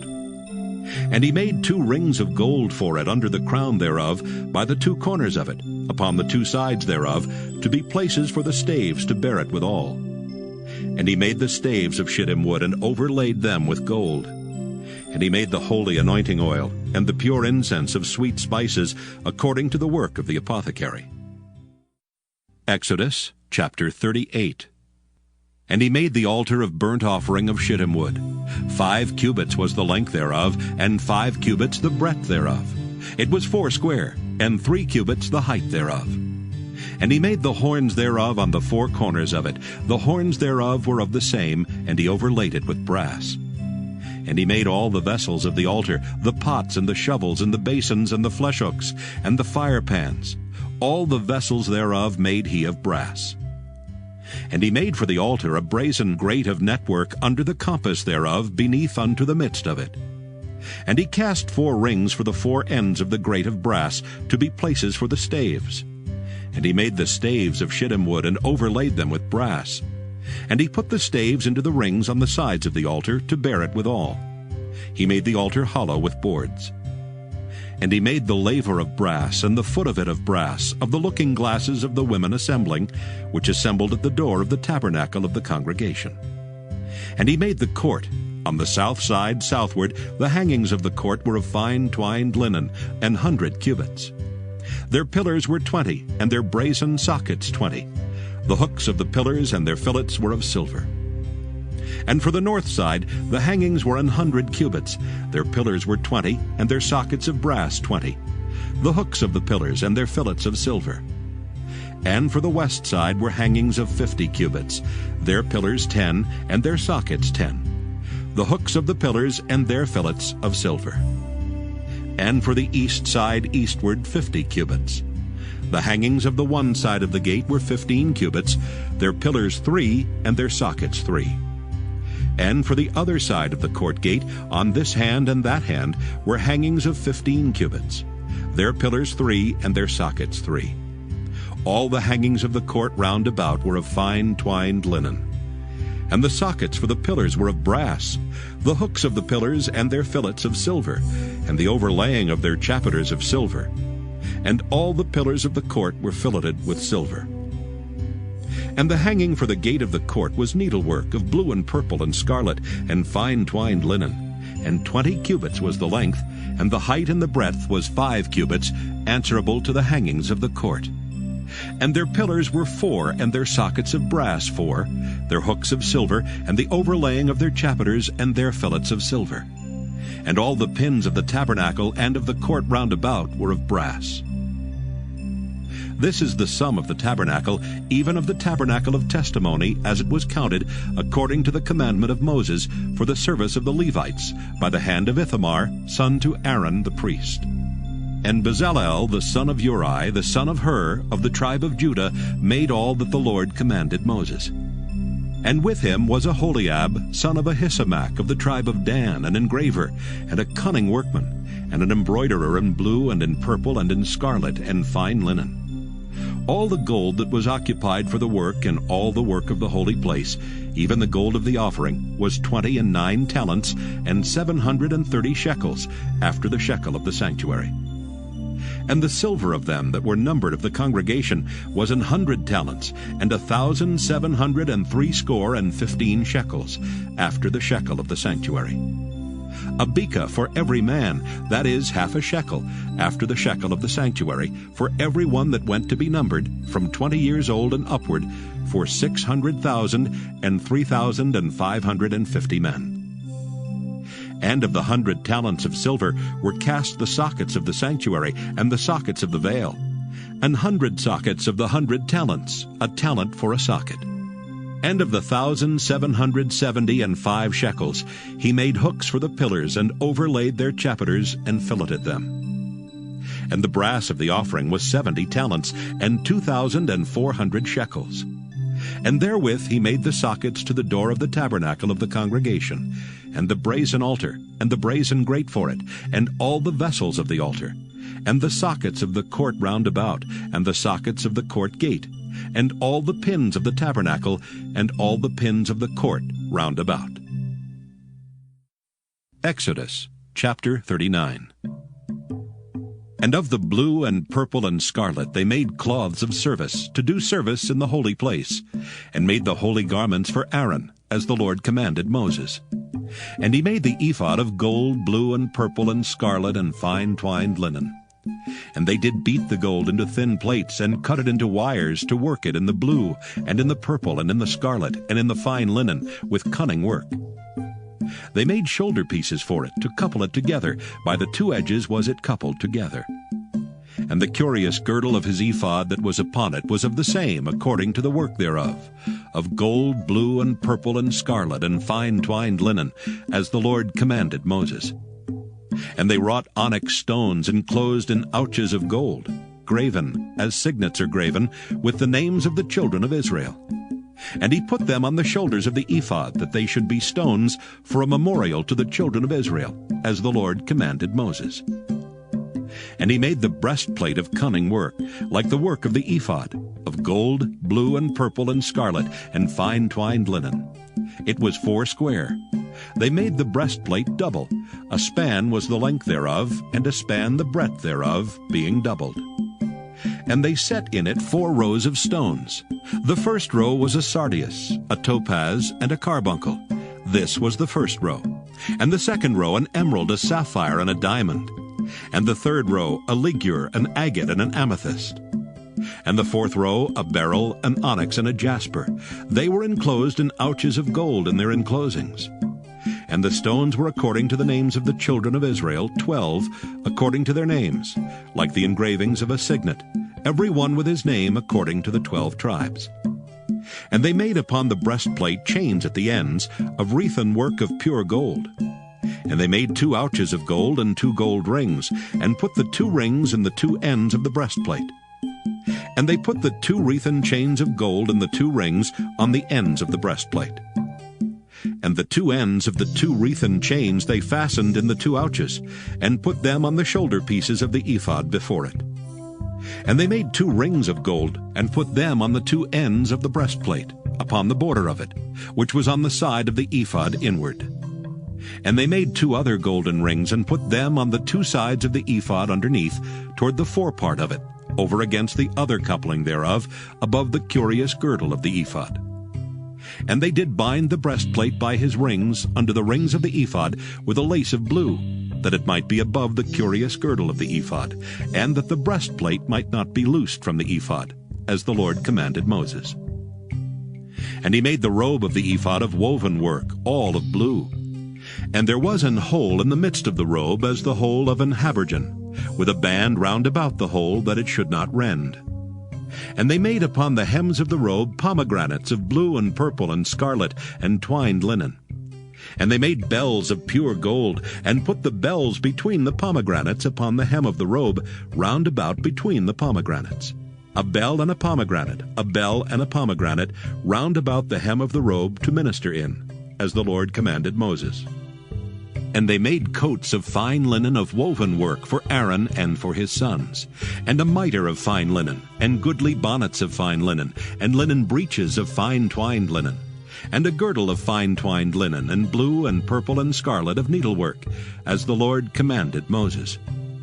And they made the plate of the holy crown of pure gold, and wrote upon it a writing, like to the engravings of a signet, Holiness to the Lord. And they tied unto it a lace of blue to fasten it on high upon the mitre, as the Lord commanded Moses. Thus was all the work of the tabernacle of the tent of the congregation finished. And the children of Israel did according to all that the Lord commanded Moses, so did they. And they brought the tabernacle unto Moses, the tent and all his furniture, his taches, his boards, his bars, and his pillars, and his sockets. And the covering of ram skins dyed red, and the covering of badger skins, and the veil of the covering, the ark of the testimony, and the staves thereof, and the mercy seat, the table and all the vessels thereof, and the showbread, the pure candlestick, with the lamps thereof, even with the lamps to be set in order, and all the vessels thereof, and the oil for light, and the golden altar, and the anointing oil, and the sweet incense, and the hanging for the tabernacle door, the brazen altar and his grate of brass, his staves and all his vessels, the laver and his foot, the hangings of the court, his pillars and his sockets, and the hanging for the court gate, his cords and his pins, and all the vessels of the service of the tabernacle for the tent of the congregation, the cloths of service to do service in the holy place, and the holy garments for Aaron the priest, and his sons' garments, to minister in the priest's office. According to all that the Lord commanded Moses, so the children of Israel made all the work. And Moses did look upon all the work, and behold, they had done it as the Lord had commanded, even so had they done it. And Moses blessed them. Exodus chapter 40. And the Lord spake unto Moses, saying, On the first day of the first month shalt thou set up the tabernacle of the tent of the congregation. And thou shalt put therein the ark of the testimony, and cover the ark with the veil. And thou shalt bring in the table, and set in order the things that are to be set in order upon it. And thou shalt bring in the candlestick, and light the lamps thereof. And thou shalt set the altar of gold for the incense before the ark of the testimony, and put the hanging of the door to the tabernacle. And thou shalt set the altar of the burnt offering before the door of the tabernacle of the tent of the congregation. And thou shalt set the laver between the tent of the congregation and the altar, and shalt put water therein. And thou shalt set up the court round about, and hang up the hanging at the court gate. And thou shalt take the anointing oil, and anoint the tabernacle and all that is therein, and shalt hallow it and all the vessels thereof, and it shall be holy. And thou shalt anoint the altar of the burnt offering, and all his vessels, and sanctify the altar, and it shall be an altar most holy. And thou shalt anoint the laver and his foot, and sanctify it. And thou shalt bring Aaron and his sons unto the door of the tabernacle of the congregation, and wash them with water. And thou shalt put upon Aaron the holy garments, and anoint him, and sanctify him, that he may minister unto me in the priest's office. And thou shalt bring his sons, and clothe them with coats. And thou shalt anoint them as thou didst anoint their father, that they may minister unto me in the priest's office. For their anointing shall surely be an everlasting priesthood throughout their generations. Thus did Moses, according to all that the Lord commanded him, so did he. And it came to pass in the 1st month in the 2nd year, on the 1st day of the month, that the tabernacle was reared up. And Moses reared up the tabernacle, and fastened his sockets, and set up the boards thereof, and put in the bars thereof, and reared up his pillars. And he spread abroad the tent over the tabernacle, and put the covering of the tent above upon it, as the Lord commanded Moses. And he took and put the testimony into the ark, and set the staves on the ark, and put the mercy seat above upon the ark. And he brought the ark into the tabernacle, and set up the veil of the covering, and covered the ark of the testimony, as the Lord commanded Moses. And he put the table in the tent of the congregation upon the side of the tabernacle northward without the veil. And he set the bread in order upon it before the Lord, as the Lord had commanded Moses. And he put the candlestick in the tent of the congregation over against the table on the side of the tabernacle southward. And he lighted the lamps before the Lord, as the Lord commanded Moses. And he put the golden altar in the tent of the congregation before the veil. And he burnt sweet incense thereon, as the Lord commanded Moses. And he set up the hanging at the door of the tabernacle. And he put the altar of burnt offering by the door of the tabernacle of the tent of the congregation, and offered upon it the burnt offering and the meat offering, as the Lord commanded Moses. And he set the laver between the tent of the congregation and the altar, and put water there to wash withal. And Moses and Aaron and his sons washed their hands and their feet thereat. When they went into the tent of the congregation, and when they came near unto the altar, they washed, as the Lord commanded Moses. And he reared up the court round about the tabernacle and the altar, and set up the hanging of the court gate. So Moses finished the work. Then a cloud covered the tent of the congregation, and the glory of the Lord filled the tabernacle. And Moses was not able to enter into the tent of the congregation, because the cloud abode thereon, and the glory of the Lord filled the tabernacle. And when the cloud was taken up from over the tabernacle, the children of Israel went onward in all their journeys. But if the cloud were not taken up, then they journeyed not till the day that it was taken up. For the cloud of the Lord was upon the tabernacle by day, and fire was on it by night, in the sight of all the house of Israel, throughout all their journeys.